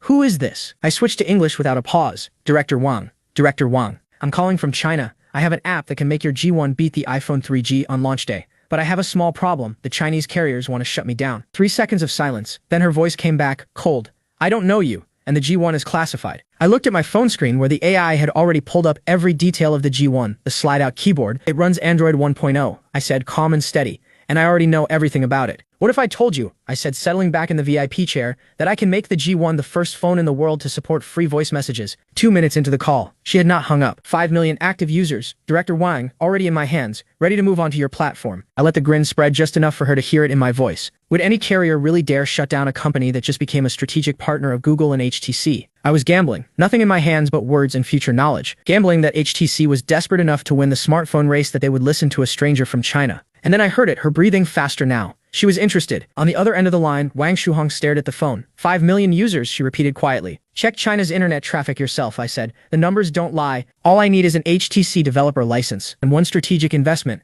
In return, I hand you the entire Chinese youth market." 5 minutes later, I hung up. On the monitor beside me, Solink's traffic map lit up across all of China. She had not said yes, but she had not said no, either. I snapped my fingers at Dapang. Close that legal notice, I said. Forget about it. But what if the police come? Dapang asked. I looked at him. They won't. I took the bank card Yuchu had tried to return earlier and slid it back into her hand. The carrier executives will get a call from HTC very soon. And right before the Olympics, nobody will dare shut down an international tech partnership. That was the real weapon, looking at 2008 with 16 years of knowledge from the future, borrowing the power of giants who did not even know I existed yet, to fight a war only I could see coming. Yuchu watched him from across the room. The quiet boy who used to walk behind her without a word. When had he changed this much? He felt far away from her now and somehow closer than ever. When had he become someone who could shake the world with a single phone call? Lin Fan, she said, standing up straight. I want to join. CEO, CFO. I don't care what the job is. I want to be there when you win. That caught me off guard. I blinked, and then I smiled. Welcome aboard, boss lady. Her face turned red all the way to her ears. She glared at me, but she did not take it back. Then my phone buzzed on the desk. The AI had sent an emergency alert.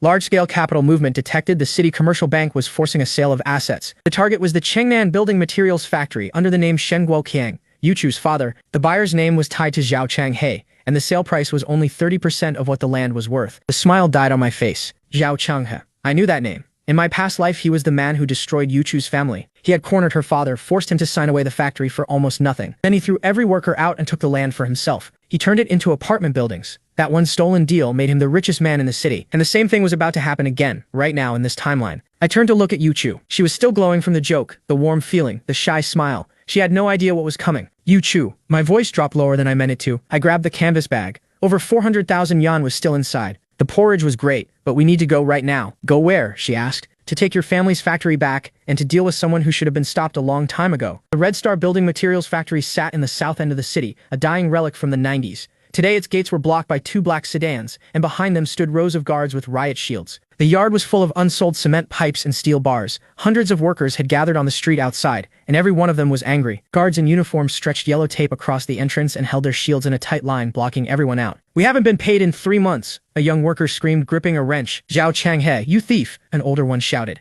That's Director Shen's life savings. You can't just take everything. The crowd surged forward, tools raised, but one man with a wrench was nothing against a wall of shields. The guards pushed back, and the crowd stumbled. An old worker stood at the tape line, jaw tight, fist shaking, angry enough to fight, too weak to win. Past the security line, inside the factory yard, 2 men sat across from each other at a cheap folding table. One had his hair slicked back tight, a cigar between his fingers, the easy posture of a man who already knew he had won. Zhao Changhe, the boss of Changhe Real Estate. He watched the old man across from him with zero respect. The old man facing him was Yuchu's uncle, the only family member still standing. His forehead was drenched in sweat. The pen in his hand shook so badly it barely stayed between his fingers. Director Zhao, the price is too low, the old man begged. 200 million, the land alone is worth more than that. And Guoqiang is still in the hospital. Please. Zhao blew a slow ring of smoke. Stop wasting my time. Shen Guoqiang owes the bank 1.8 million. The payment is due today. If nobody signs, the court seals this place tomorrow. It goes to auction, and if nobody bids, you get nothing and still owe every cent. But sign now, he said, leaning forward, and that 200,000 in cash is yours to walk away with. He dropped a black briefcase onto the table and cracked it open.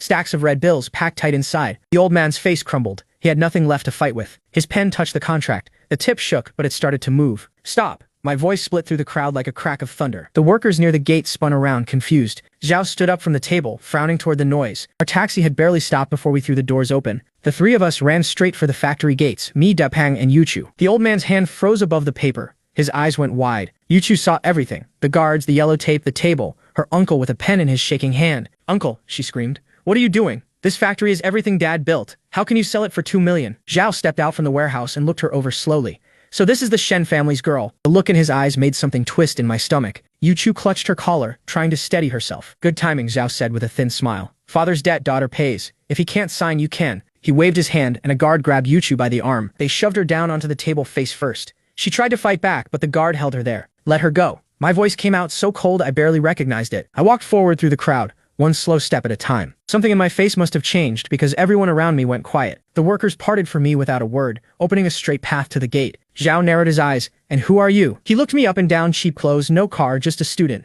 In his mind, I was nothing. I did not answer. I walked straight to the guard holding Yuchu and locked my hand around his wrist. Something cracked. The guard screamed. His wrist bent at an angle it was never meant to bend. He fell to his knees, letting go of Yuchu instantly. I pulled Yuchu behind me and turned to face Zhao. Then I wiped my hand on my sleeve like I had touched something dirty. Kid! Zhao growled through his teeth. Tax fraud from the very beginning, I said, keeping my back straight and my voice flat. Bribes to grab land deals. 3 wrongful deaths tied to your name. I read out every line the AI had found, calm, steady, like I was reading from a report. My voice was not loud, but in the silence of that factory yard, everyone heard every word. For the first time, something cracked behind Zhao's eyes. "Get him," he hissed, and a dozen guards with batons closed in around us. Dapeng's legs were shaking so hard I could see it, but he picked up a brick from the ground and stood at my side. "Stay back," Dapeng shouted. "I know how to fight." Nobody believed him, but nobody moved forward either. I reached behind me and pulled a thick stack of documents out of my backpack. I walked right past the guards and dropped the papers onto the table in front of Zhao. "You had a nice plan, boss Zhao," I said with a small smile. I pressed my hand flat on the acquisition agreement, official stamp and all. "Too bad your plan just died." Zhao snatched one of the pages, his face twisting with anger. He was about to tear it in half, but then he read what was on it, and his hand stopped. It was not a legal contract. It was a geological survey map and an equipment valuation report. His eyes lifted from the paper and moved slowly across the factory yard. The paper crumpled in his fist. I walked him to the warehouse and back. 3 massive machines sat under old cloth covers, untouched for years. I pointed deeper into the building. "Those are Siemens CNC machines imported from Germany in the 90s. No one here knew how to use them. On the second-hand market, each one is worth at least $1.5 million. Sweat ran down Zhao's temple. He had nothing to say. "You were never rushing to buy this factory for building materials," I said. "Underneath this ground, there is a sand deposit nobody has on record. You came here to mine it." His face drained of color. His fist was shaking at his side. This was the one secret he had kept from everyone, even Yuchu's father. The AI had matched geological databases with satellite scans weeks ago. "I knew this land better than the man trying to steal it." "Who are you?" Zhao asked. His voice had changed. "I am the one taking this factory," I said. I knelt down and unzipped the black canvas bag I had brought. 500,000 yuan, stacked tight, clean, and very real. The workers in the back went silent. It was not enough for everything, but the statement was clear. I stood and turned to face the crowd of workers. "Zhao offered you 2 million and planned to throw every one of you out afterward. I do not have that kind of money yet, but this factory is not for sale. Your wages will be paid within 3 days, and we are done making concrete pipes. From now on, we build technology." The workers stared at me. A kid talking about high-tech in a cement factory, nobody was buying it, but they had watched me break a guard's wrist. They had heard me read Zhao's crimes out loud. I stood on a wooden crate above them, and no one laughed. An old worker in a yellow hard hat stepped forward. "I know this kid," he said.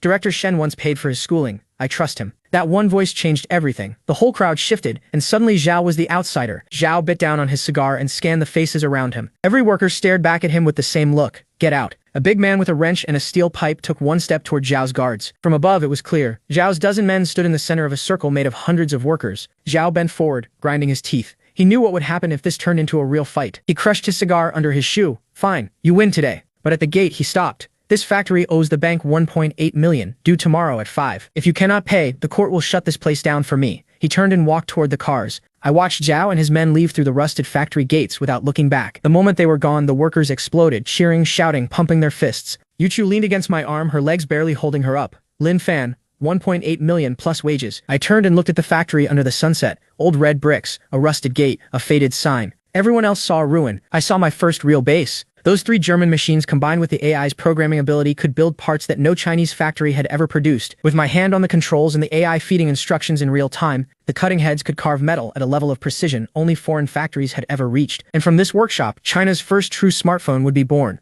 I reached over and put my hand on Yuchu's head. "Do not worry," I said. I looked at the sky going orange above the factory rooftops. "Tonight, someone will come to us and they will bring money." Yuchu blinked up at me. "Who?" "Someone from Alibaba, maybe. Or Baidu. They have already noticed what I built online." We walked through the factory gate together. Somewhere out there, the biggest players in the internet world had a new problem they could not explain. "Take me to those machines," I said, and stepped inside the factory floor. I stopped in front of the biggest CNC machine. Its steel body still looked solid after 15 years of sitting in the dark. In my mind, I called out to the AI, scan the machine's structure, generate a repair plan, and prepare a parts list for the prototype. My hand pressed flat against the cold metal surface. Blue light spread across the machine as the AI scanned every internal part. The results came back. The core was intact. With some work, it could still cut titanium alloy. I kept my hand on the metal. From today, I was not just writing code. I was building things with my own hands. Night fell over the Red Star factory. Outside, weeds, broken rails, and dead silence. But inside Workshop 3, the lights were on and steam was rising. The machines had not stopped since I powered them up. I stood at the CNC console wearing a work vest covered in machine oil, safety glasses pushed up on my forehead. Every cut, every angle, every tiny measurement, I watched all of it. Coolant sprayed across the spinning blade as it bit into the metal. Sparks burst where the cutter met the titanium sheet. Dapeng and the old foreman stayed with me through the night.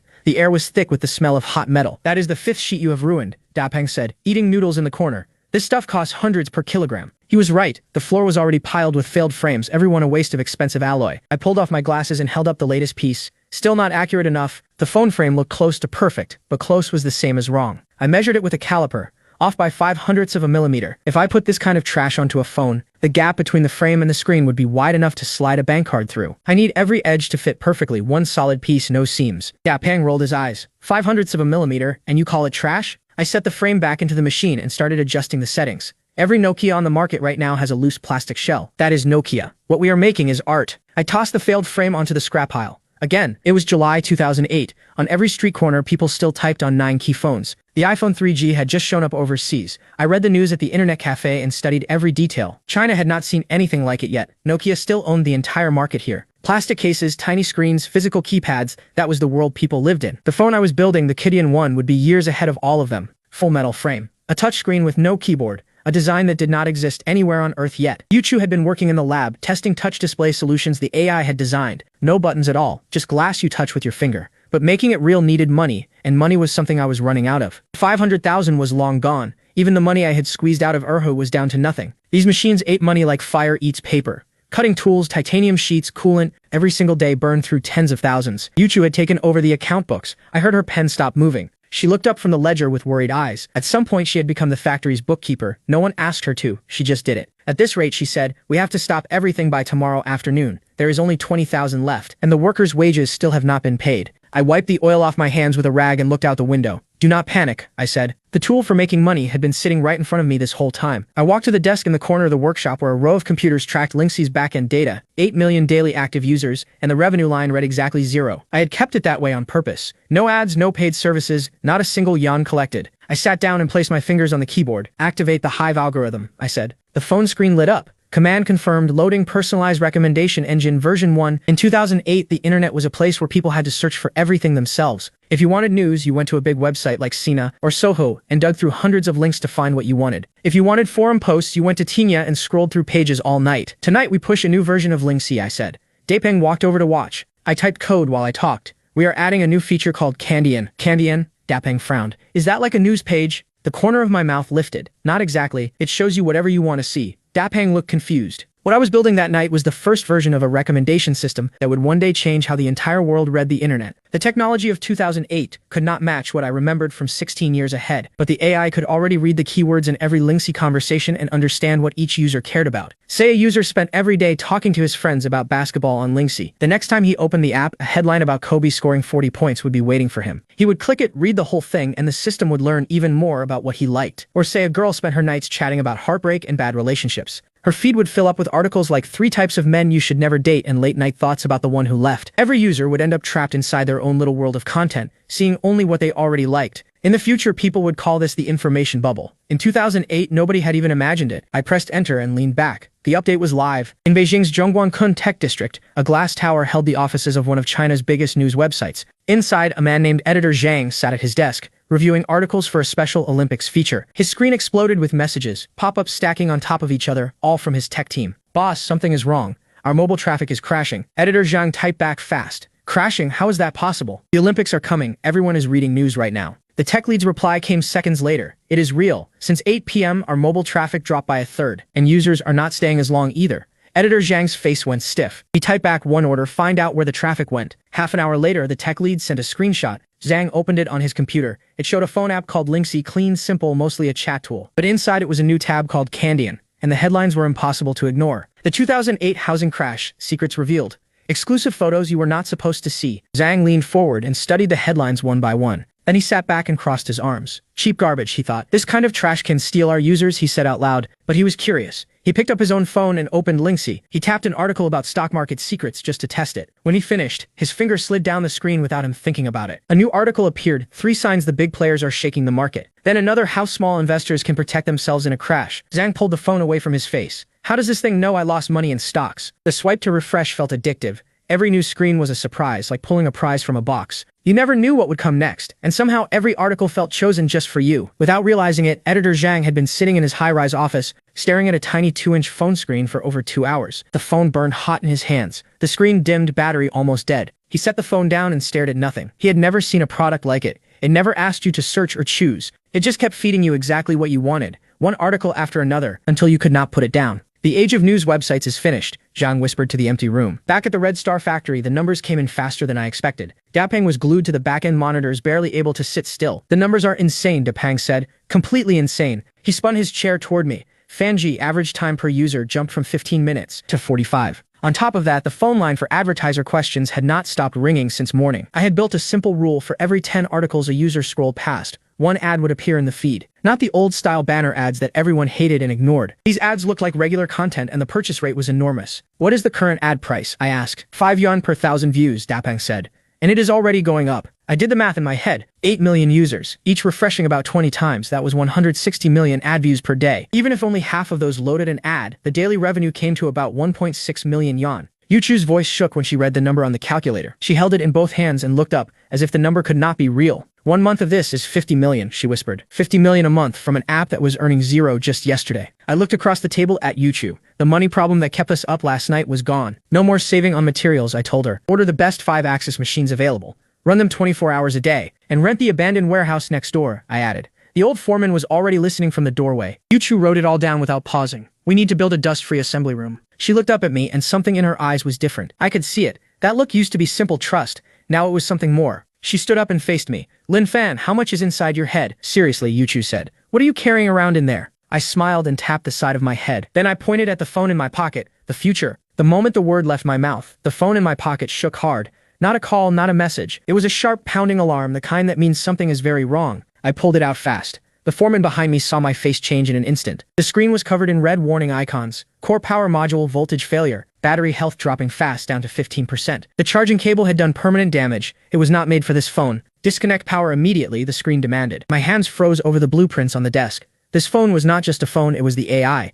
My biggest advantage in this life was not my knowledge. It was this device, and it was dying. What is wrong? Yuchu asked softly. She had already noticed. Yuchu had seen my face change, but I could not explain. I stared at the phone in my hand, and something cold spread through my chest. Not even when 30 security guards surrounded me at the TX building did I feel this kind of fear. The screen showed a heart monitor, but it was the phone's own heart that was failing. Power chip damaged. Heartbeat unstable. I gripped the phone so hard my knuckles went white. Rain pounded the empty factory yard outside. Lightning cracked the sky above the Red Star building. The summer of 2008 brought many storms, but tonight the thunder felt different, heavy and close. Light from Workshop 3 spilled through its door and into the rain. Inside, every machine had gone quiet. Not a single motor running. I had locked myself in the clean room at the back of the factory, alone with the workbench and the dying phone. A multimeter, a soldering iron, and the phone's exposed parts lay in front of me. The future phone, titanium body 16 years ahead of everything in this world, now lay flat on the workbench with its screen completely dark. Only a tiny red light in the corner still blinked slow and faint, like a dying pulse. 4%. Sweat ran down the side of my face. I held it up one more time.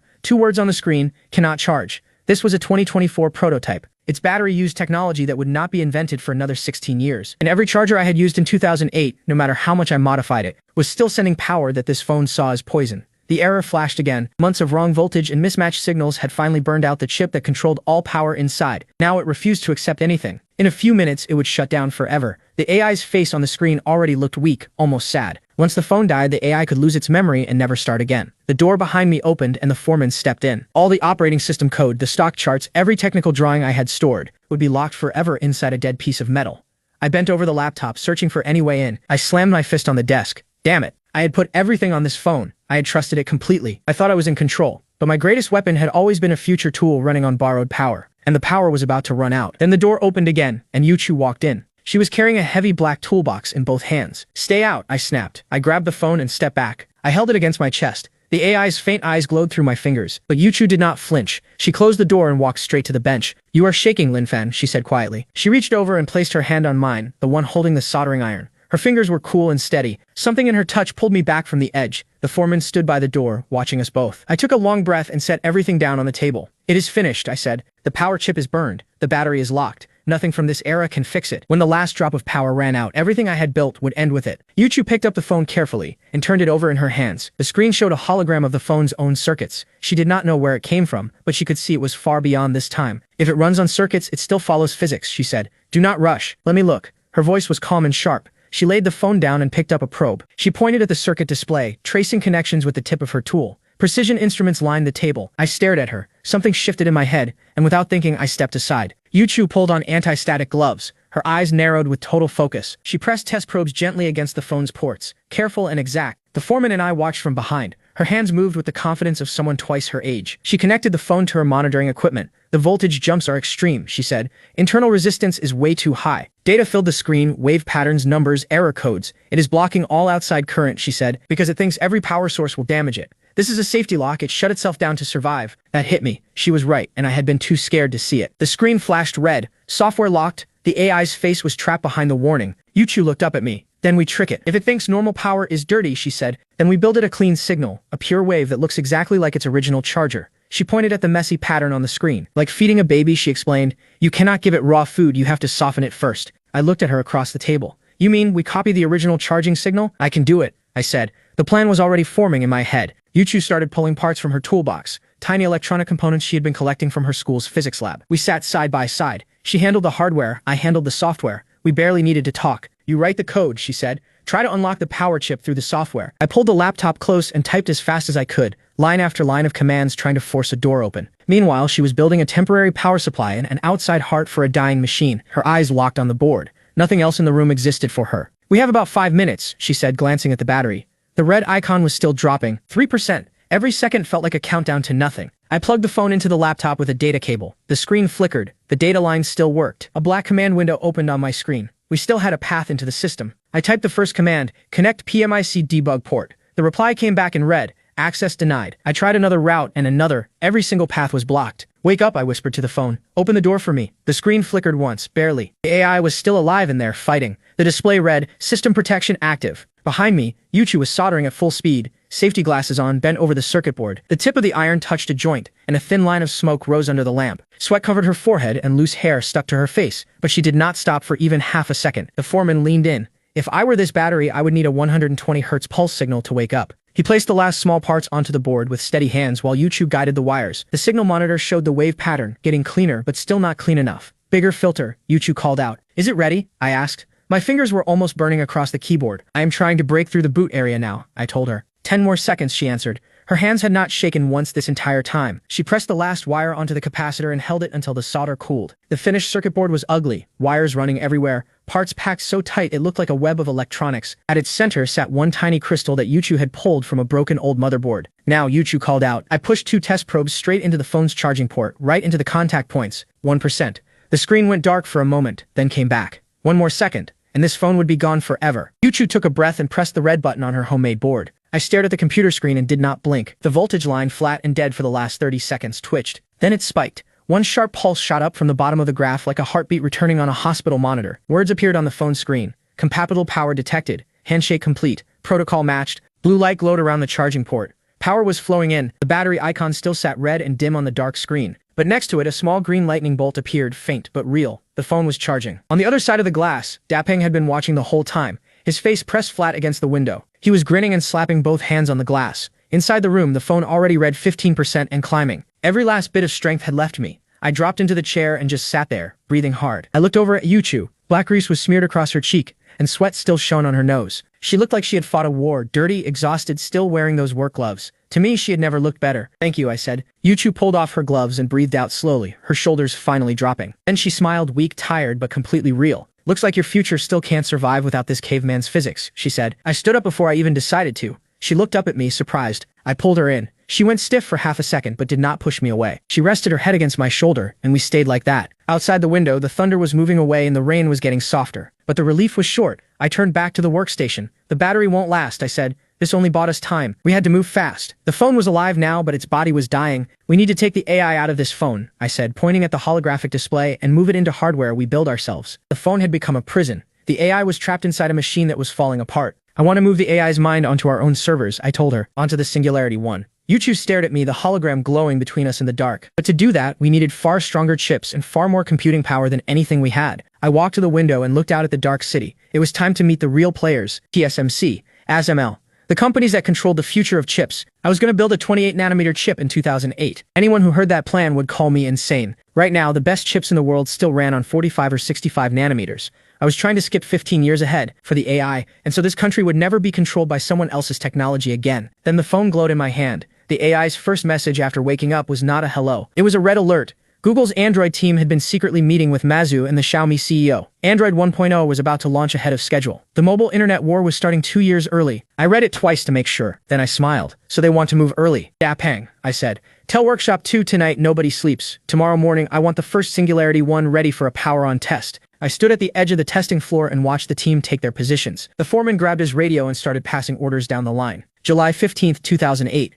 Red Star Building Materials Factory Warehouse 3. A few weeks ago, this place had been abandoned. Empty shelves, dust, nothing. Now every shelf was full. Dark machines sat in rows that stretched the whole length of the building. There were no real cooling systems, just dozens of giant industrial fans bolted to the walls. And on those shelves, packed side by side, sat hundreds of black PlayStation 3 consoles. They formed a tower that nearly touched the ceiling, all connected by a web of thick cables. Dapeng wiped sweat from his face and stared at it all. You really think this is going to work? We had spent almost every bit of cash the company had. Every gray market PS3 in the province and the provinces around it was now sitting right here. Dahu checked the last connections cable by cable. Dapeng stood next to me, still not believing what he was looking at. For the past week, he had felt more like a game console dealer than a tech worker. My order had been simple: buy every PS3 you can find, whatever it costs. You don't understand, I told him without looking up from my laptop. My fingers were already running through the code that would link 500 machines into one brain. The cell processor inside a PS3 is the most powerful consumer chip on the planet right now. I had pulled one apart myself. Its raw number crunching power was 10 times any Intel CPU of the same year. And since top-level NVIDIA computing cards did not exist yet in any way I could buy, and nobody in 2008 had even thought of using graphics cards for AI, only I knew what these machines were really worth. The US Air Force had once built a supercomputer out of over 1,000 PS3s. Now I was going to do the same thing with 500 in a warehouse, in a town nobody cared about. Ready? I called out to Yuchu across the warehouse floor. The phone from 2024 lay on the workbench with thin probes pushed into it from every side. The AI's face still glowed on the screen, faint, quiet, waiting. The battery fix had saved it once. It would not save it again. I had to pull the AI's core out of the phone before the hardware died for good. One mistake and the AI would be gone. Like pulling a living thing out of its body and hoping it survived the trip. Connection stable, Yuchu said. Her voice was steady, but her knuckles were turning white around the probe. The voltage monitor held perfectly flat within 0.01 volts. But I have to warn you, she said. The network here is only 100 megabits. The laptop showed the same number. Cables and tools lay scattered across the desk. The transfer speed can't keep up with the AI's thinking speed. We could lose data during the move. We can't afford to wait, I said. The monitor displayed 2 words, Project Prometheus. I took one deep breath and placed my finger over the enter key and pressed it. 500 PS3s woke up at the same time. The noise hit like a wall. Every fan in every console screamed at full speed. The whole warehouse was shaking with sound, so loud I could barely hear myself think. On the screen, a blue progress bar appeared. 19%. 52%. The network map lit up with hundreds of connected nodes, all working together. I sat locked to the monitor. What I was doing had no name yet, taking a 2024 AI model and forcing it into 2008 hardware by rewriting every instruction in real time. Then the lights flickered. Red and green warning lights blinked across the PS3 racks. Voltage is dropping, Yuchu shouted. The PS3 cluster is pulling too much power. The factory's transformer can't handle it. Dapeng, I yelled. Get to the breaker panel. Cut power to workshops 1 and 2. Keep warehouse 3 alive, nothing else. He was already running before I finished the sentence. He reached the panel and grabbed the switches. Workshop 1, workshop 2, off. Seconds later, every building around us went black. Only our warehouse kept its lights, the one bright spot in a factory full of darkness, 70%. Sweat ran down my face and fell onto the keyboard, but I did not look away from the screen. This was not just copying files. I was rewriting the AI's entire language in real time, translating every command from the phone's modern chip into instructions the cell processors could read, all within milliseconds. Dahu stood behind me, arms crossed, watching the screen glow in the dark warehouse. The code was scrolling faster than any human eye could follow. The AI was helping now, rewriting itself to fit its new home, 99%. Then the bar stopped. My chest went tight. The core logic is locked, Yuchu said, staring at the signal monitor. The phone's security chip won't release the emotion module. It thinks that data is a private key, something that should never be copied. Without its emotions, the AI would be nothing but a cold calculator. No understanding of people, no business sense, no personality. Just math. The one piece I needed most was the one piece the phone refused to give up. Then the phone screen lit up on its own, not red, a soft, steady glow. A thin ring of blue light ran along the edge of the phone. Words appeared on the screen. Lin Fan biosignature detected. Confirmed as highest authority host. The AI had given permission by itself. It was awake. It knew exactly what was happening, and it chose to trust me. The progress bar jumped to 100, transfer complete, and the phone screen went dark, completely finally dark. Just a piece of glass now and nothing more. 500 PS3 fans filled the warehouse with a wall of sound. But something had changed. The noise had a rhythm now, rising and falling, like something alive was breathing in the dark. Then a message appeared on my laptop, a familiar blue chat bubble. Hello Lin Fan, it's a bit noisy in here. And a bit hot. I stared at those words and felt my chest go tight. The dead phone lay on the desk beside the laptop, screen cracked and dark forever. But the AI had made it across. On the screen, the little bean avatar sat in the center of a web of data, smiling. It was free now out of that dying phone and into a real system. I smiled. Welcome to 2008. The next 3 days were the most intense the Red Star factory had ever seen. Now that the AI had a cloud brain, I could finally start the next step of my plan. I stood by the whiteboard and drew a simple diagram. The phone no longer needed to do heavy computing. I wrote 2 words at the top, cloud brain. Every hard calculation would happen on the servers. The phone itself only needed to do 3 things perfectly: display, touch, and network speed. Cloud phone. The idea was 15 years ahead of its time. I drew it out on the whiteboard. The phone sends data to the cloud. The AI handles everything, and the results come back instantly. So that's why you asked me to work on this glass, Yuchu said, holding up a transparent panel. She had used her university lab connections to get a piece of industrial-grade touch glass. It was not as strong as the Gorilla Glass that would come years later, but for 2008, it was the best thing available. I picked up the titanium alloy frame that Dahu had finished cutting and started fitting the screen into it. No buttons, no keyboard. The entire front would be nothing but screen. I held it up and turned it in my hands. One solid piece of glass and metal. How do you type? Dapang asked, staring at the blank slab. How do you do anything? With your fingers. I slid my thumb across the glass. The screen lit up and a landscape image appeared. Slide to unlock, pinch to zoom in, spread to zoom out. This was how humans were meant to use machines, touching them directly. 3 nights later, the first Singularity 1 engineering unit was assembled. It was ugly. Wires stuck out from the back and the battery was held on with tape. The circuit board was exposed and the whole thing was as thick as a brick. But when I pressed the power button, everyone in the room held their breath. No Nokia boot screen, no Windows start menu, just a single white dot in the center of a black screen, slowly growing brighter. The dot spread into a clean dark home screen with only 7 icons. Nothing more. Singularity OS 1.0, I said, and my voice shook a little. I reached out and tapped the screen. The response was instant, smooth, and fast. Yuchu leaned in beside me, sliding her finger across the display. Dahu watched over our shoulders. The AI in the cloud was filling in the gaps between frames, so the screen moved at 60 frames per second on weak hardware. We stood in front of the prototype in that cold warehouse, and for a long moment nobody said a word. Call it, I told Dapang. Make a phone call to this device. He pulled out his old Nokia flip phone and dialed the number. The Singularity 1 screen lit up. Incoming call, Red Star Factory. No green answer button, just a slider. I slid my thumb across the bar. The call connected. Hello. The sound was perfect, clear, and sharp. Dapang's face broke into a grin. If we sell this thing, Nokia might as well close down. I held the cold titanium body in my hands and ran my thumb along the edge. Not yet, I said. Our production is too slow. We can barely make 10 units a month. We need a moment, one single chance to show the world what this is. I looked up at the calendar on the wall. August 2008. The 8th was circled in red. Yuchu, the factory is yours. Build these as fast as you can. I need 100 units before August 8th. Dapang, call every outdoor billboard company in Haihong. I want every big screen in the city on the night of August 8th. What exactly are we doing? Yuchu asked. I walked to the window and looked out at the city lights. On the proudest night this country has ever had, we light our own torch. August 8th, 2008, the Beijing Olympics opening ceremony. On a TV in the corner, the Bird's Nest Stadium glowed red and gold. The whole country was watching. Pride was in the air like electricity. The streets of Haihong were completely empty. Every single person was indoors. Factory workers crowded around a small television, waiting for the ceremony to begin. But inside our command room, nobody was watching the Olympics. Rows of monitors covered the walls, and every one of them showed live data streams from Lingxi's back-end servers. I had pushed all 500 PS3s to their absolute limit for tonight, and I had rented every spare bit of bandwidth from Alibaba Cloud. Traffic is coming in, Dapang said, leaning over my chair and staring at the rising graph. It was 7 o'clock, 1 hour before the opening ceremony. 12 million users online. Dapang read from the screen. 12 million. China only had 200 million internet users in 2008. That meant 1 out of every 20 people online in the entire country was using Lingxi right now. I pressed a cold water bottle against my face. The servers were hot and so was I. I had not tried to fight for the video broadcast rights. Those belonged to state TV and no one could touch them. Instead, I had launched a new feature inside Lingxi called People's Torchbearer. A virtual torch glowed on the screen. Shake your phone and a flame lights up on your screen. Your GPS marks a spot on a map of China, and the flames spread across the country. In 2024, this kind of thing would be boring, but in 2008, nobody had ever seen anything like it. On the TV, the countdown had started.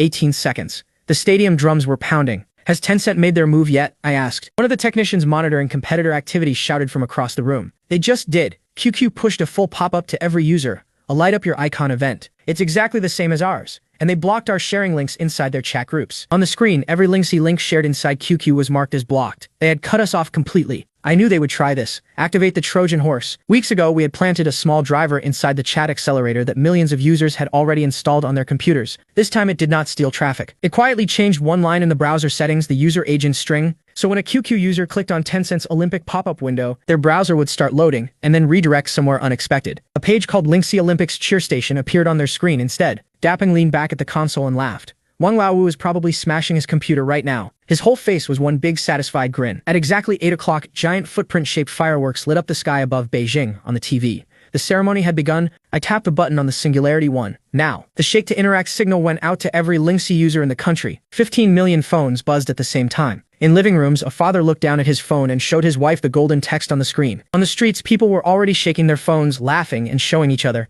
In bedrooms, teenagers jumped up and waved their phones at the TV while the final countdown hit 1. Middle-aged men in pajamas grabbed their phones off the table. Even grandparents who barely knew how to send a text message joined in, smiling as they shook. On the main screen in our command room, a dark map of China waited. Then golden dots appeared, first one, then dozens, then thousands, spreading like fire from every corner of the country. At the same time, the server load graph shot straight up. A red warning flashed, 5 million connections at once. The numbers were still climbing, the warning kept flashing, and I could hear the system groaning under the weight. Then the worst alert came. PS3 cluster temperature 85 degrees, bandwidth usage 99%. The red warnings filled every screen in the room. Every line was at its breaking point. The alarm sounds were coming from every direction now, one after another, faster and faster. Dapeng spun around from his console, face white. We can't hold it, Fan. The whole system is about to go down. The server racks were burning red, and the fans were screaming loud enough to drown out my own thoughts. Dapeng's face was covered in sweat. Tens of millions of shake requests every second. A normal server would have died 10 minutes ago. Drop all non-core data, I said. Stop sending images, stop sending friend messages.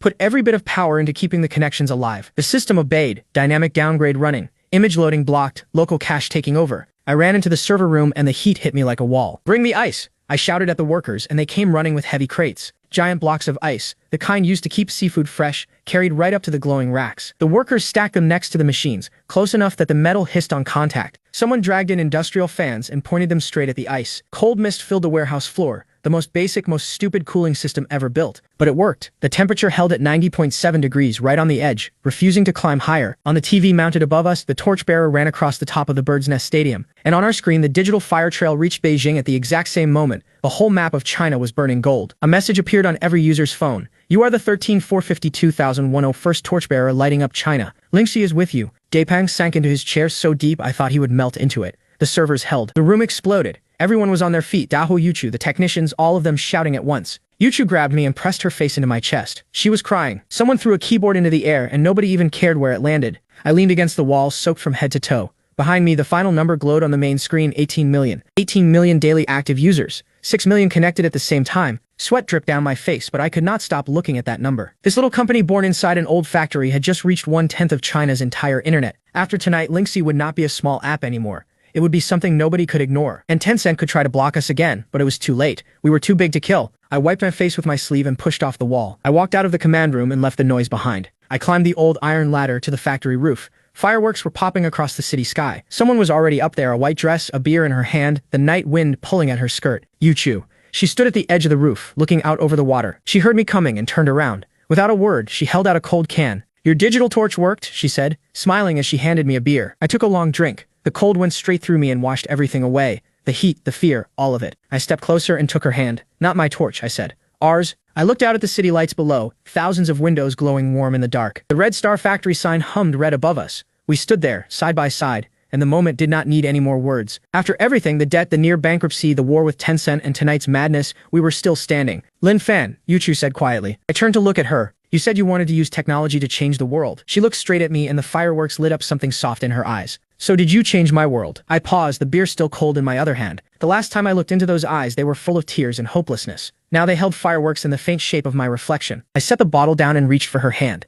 I don't know if I changed the world, I said, but I know my world only makes sense because of you. A golden firework opened directly above us, and its light fell over our hands, still locked together. On this summer night in 2008, standing on the roof of a factory nobody had heard of 6 months ago, I pulled her close and kissed her, and the sky kept burning gold above our heads. My phone buzzed in my pocket. A message from the AI. Traffic report. During tonight's data rush, an unusual scanning signal was detected. Source IP points to Mountain View, California, Google headquarters. A second message followed. The father of Android, Anthony, had noticed us. I stared at the screen and the smile on my face grew wider. I squeezed Yuachu's hand a little tighter. Together we looked past the fireworks, past the harbor, toward the far side of the ocean. The real show, I whispered, is just getting started. August 12, 2008. The Olympics were still burning hot across every screen in the country. But inside our factory's meeting room, the air was cold enough to see your breath. No air conditioning, just the leftover ice blocks from the server room melting slowly in the corner. At one end of the table sat 3 foreigners with backpacks and polo shirts. The one in front wore gold-rimmed glasses and had eyes that measured everything they touched. His fingers tapped the table in a slow, steady rhythm.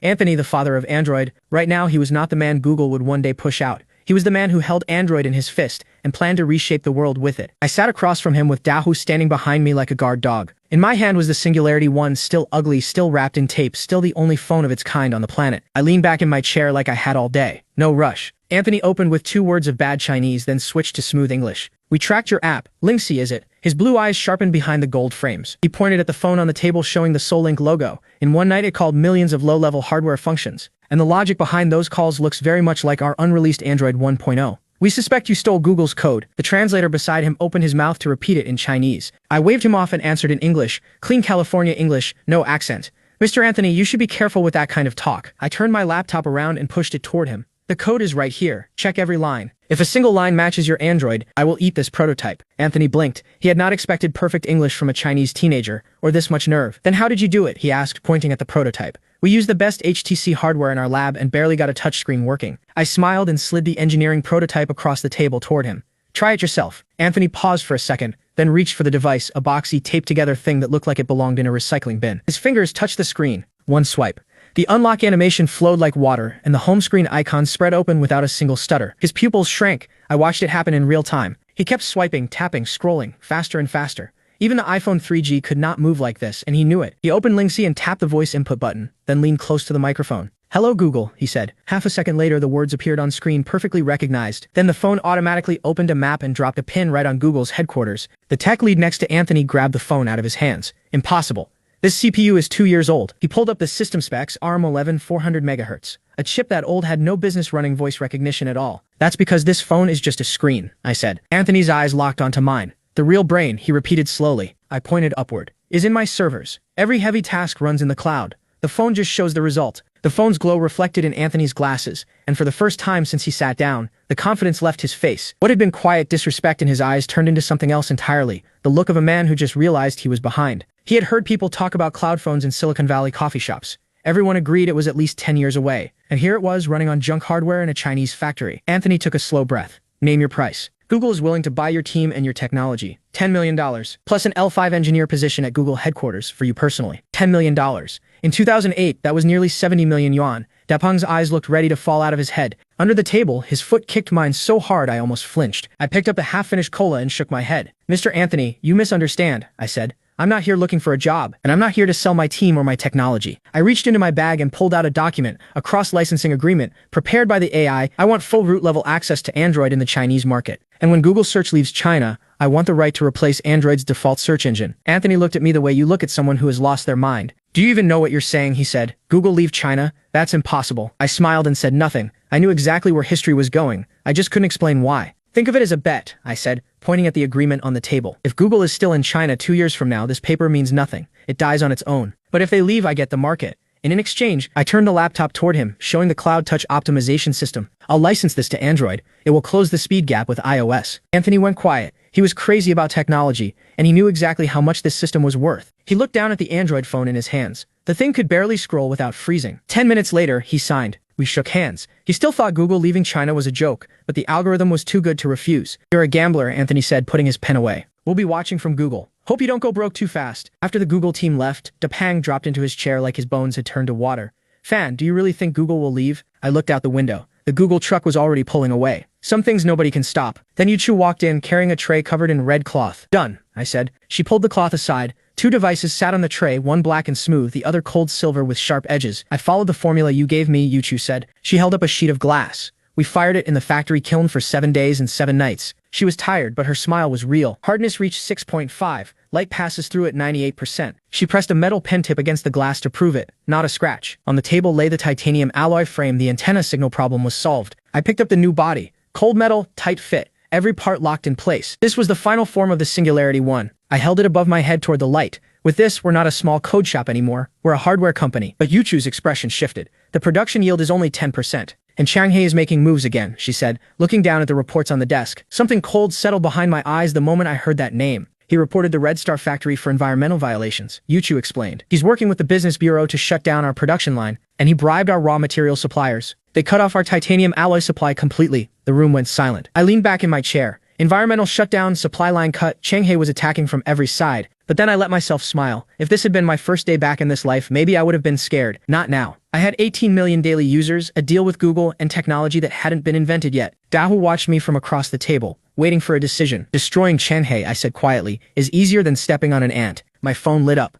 The AI had built a complete file on Zhao Changhe, over 1,000 records, bribery records from 2005, tax evasion ledgers, copies of forged construction permits, and quality reports proving his unfinished buildings were falling apart from the inside. Everything was there. I called a meeting. Push all of it, everywhere, all at once. Send it to every journalist, every newspaper, and push it to every single Linksy user in this city. I pressed the button. That night at 8, a woman on her couch looked down at her phone and stopped moving. Across town, a man in his kitchen stared at the same notification. An old couple in bed both received the Linksy push at the same time. The headline hit like a truck: the city's richest man, exposed. Bribery, fraud, unfinished buildings that swallowed workers' life savings. The evidence was complete and clear. Photos, documents, even an AI-cleaned recording of Changhe bragging at dinner about who he had paid off. By the next morning, police cars lined up outside Changhe's mansion. Boots hit the ground before the engines went cold. They pulled Zhao Changhe out of his own front door in pajamas, hands already cuffed. As the officers led him through the house, the TV in his living room was still on morning news. On screen, Lin Fan stood in front of Red Star Factory with a microphone in his face, smiling. "We will buy every abandoned factory under Changhe Real Estate," the boy on TV said,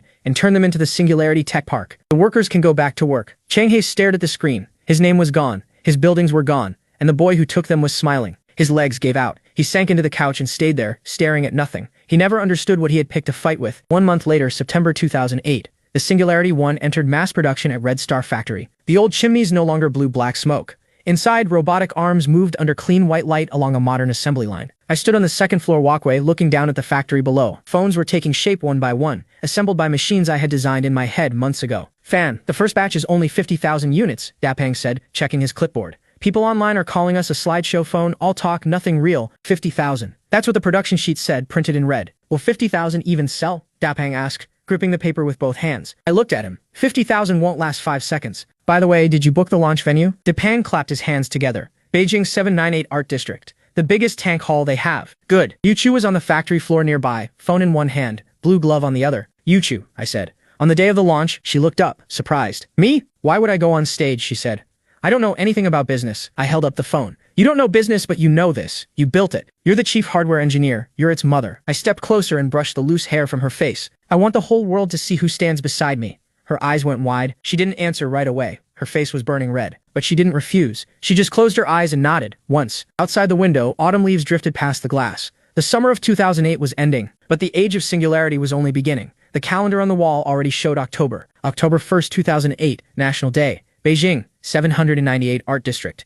2 words on a massive black wall. "Hello." People gathered close, reading the smaller text beneath. Singularity 1, 2008-10. The crowd kept growing. Young faces, bright eyes, the kind of energy this old art district had never felt before. The giant industrial tank was wrapped in black, carrying nothing but those 2 words and a single point of white light. "Hello, future." That was all it said. That was all it needed. Fireworks split the sky above the building as the plaza filled to every edge. No celebrity sponsors, no pop music. Just a stage, a screen, and thousands of people who came because they believed. From above, the venue looked like a river of people flowing between 2 walls of brick and light. Linksy fans had come from across the country wearing pins and homemade badges with our logo. Even the National Finance Channel had set up cameras. CCTV was here. Backstage, Dapang sat in front of a mirror in a dark suit, pulling at his red tie for the 3rd time. "Fan," he said, his voice tight. "There are way too many people out there. And I just saw something," Dapang said, still pulling at his tie. I peeked through the curtain gap. Front row, center seat. Nokia's China president sitting there with a face carved from stone. Dapang was sweating through his collar. "He looks like he wants to kill someone, Fan." I turned back to the mirror and checked myself one last time.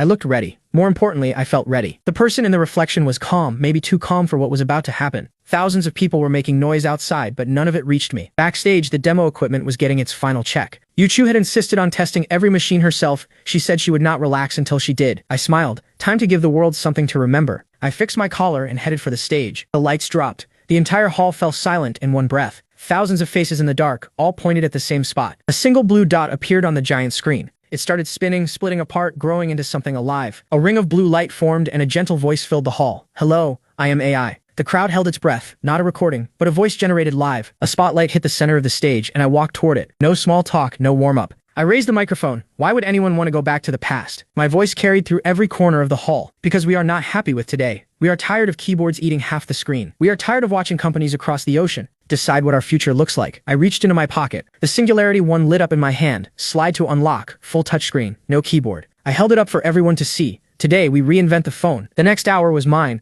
I showed them pinch to zoom, 2 fingers on a photo, and the image grew on the big screen. I opened the App Store and downloaded a game with 1 tap. The crowd lost it. Then I held up the phone and spoke to it. "Send you one shoe a message. I want hot pot." The phone typed the message and sent it by itself. No hands, no keyboard. In the front row, the Nokia president's face had lost all its color. He gripped his armrest, half ready to stand up and walk out. While other companies were still fighting basic software problems, the Singularity One had already brought real intelligence into people's hands. I looked toward the side of the stage. Now the person who designed this phone's hardware and Singularity Tech's co-founder, Shen Yuchu. She was waiting in the wings, dressed in white, hands clasped in front of her. She stepped into the light and walked toward me across the stage. A little nervous. I could see it in her eyes. But the moment she reached my side, she found her balance. Together, we walked through the hardware, screen, battery, every part. Every piece was built by our team at Red Star Factory. They gave it their days and their nights. Yuchu smiled. She knew that better than anyone. Camera flashes went off everywhere, and the applause shook the walls. That photo, me in black, her beside me, became the most famous picture in Chinese tech that year. How much? Someone shouted from the crowd, and 100 voices joined in. I turned to the screen, and the number appeared behind me. Not 5,000, not 4,000, 1999 yuan. 3 full seconds of dead silence. Then the place exploded, screaming, fists in the air, people jumping to their feet. In a world where Nokia's best phone cost 5,000, 1999 was not just a price, it was a weapon no one could answer. But I was not losing money on this. Linksee's ad revenue, plus the App Store's cut from every download, that was the real business behind the number. On sale now, I said and snapped my fingers. The countdown on the big screen hit 1. Backstage, Dapang sat in front of 6 monitors, staring at the server numbers pouring in. Tears ran down his face. They're gone. All 50,000 gone in seconds. In the audience, the Nokia president stared at his phone with a tight jaw. He dialed headquarters. Standing at his office window later that night, he said it plainly. Our China market is finished. After the event, Yuchu and I slipped away from the crowd of reporters. We found a quiet rooftop in 798, with the whole city spread out before us. She looked at the Singularity One in her hand. Is it really over? It feels like a dream. I pulled her close. No, this is just the beginning. We still need 4G towers, chip-making machines, a whole new chip factory. She listened, looking up at me with those quiet, steady eyes. And we need to get married, I added. She froze mid-breath. What did you just say? I looked at her and reached into my pocket. Not a diamond, a ring of titanium alloy, carved from factory scraps. Inside the band, a tiny line of code. I got down on one knee and held it out. Diamonds are just carbon, not worth much. Titanium is built for space. It never rusts. Will you stay with me all the way to the end? Her eyes filled with tears she could not stop. She held out her hand, voice breaking. Yes, you idiot. I slid the ring onto her finger. It fit perfectly because I had made it for her. Right then, the phone in my back pocket buzzed. A message from 2024. The AI's final message filled the screen. The timeline has changed. The tragic future is gone. You built a new one. My offline mission is complete, connecting to this era's cloud. Goodbye, host. I stood on the rooftop, reading the last words. Goodbye, Lin Fan. Hello, world. 10 years later, 2018. Where the old Red Star factory once stood, a tower now rose 600 meters into the sky. Singularity Tech, written across its face in light. I stood at the top floor behind walls of glass, watching the sunset pour across the city. 35 years old. A proper suit now, a bigger office, but the same eyes. $2 trillion. That was our market value. Phones, chips, self-driving cars, even rockets. I straightened my tie. Some habits never change. The tower glowed against the night sky. The biggest tech company on Earth, born in an old factory. The office door opened behind me, and a small pair of arms wrapped around my legs. Daddy, Mom says, come home for dinner. She made your favorite. I picked her up and held her against the glass. Let's go home. She waved a phone in front of my face, completely see-through, thin as a sheet of glass. Daddy, the AI lady told me a story. She said phones used to have keyboards. I looked at her. That question hit me somewhere deep. I tapped her nose and smiled. They did. A long, long time ago. Back then, phones were slow and the internet barely worked. But the people, they moved fast. Because they were chasing something bigger than themselves, something called the future. I held my daughter and looked out at the city, every light out there. A small piece of what we had built. A hologram filled the sky outside. Singularity Tech, 10 years. My younger self stood on a stage, holding up that very first phone. 10 years had passed, but the feeling from that first summer was still here. I looked at nothing and smiled. Thank you, all 10 years of it. Then a voice answered from somewhere behind me, gentle, calm, filling the whole room. The AI. Not the old version from a borrowed future, but something new. Something that had grown far beyond what I first built. A small device on the desk glowed, light rising from it in every direction. My creator, for the next 10 years, where do we go? I looked up, past the towers, past everything, all the way to the stars and the endless sea beyond them.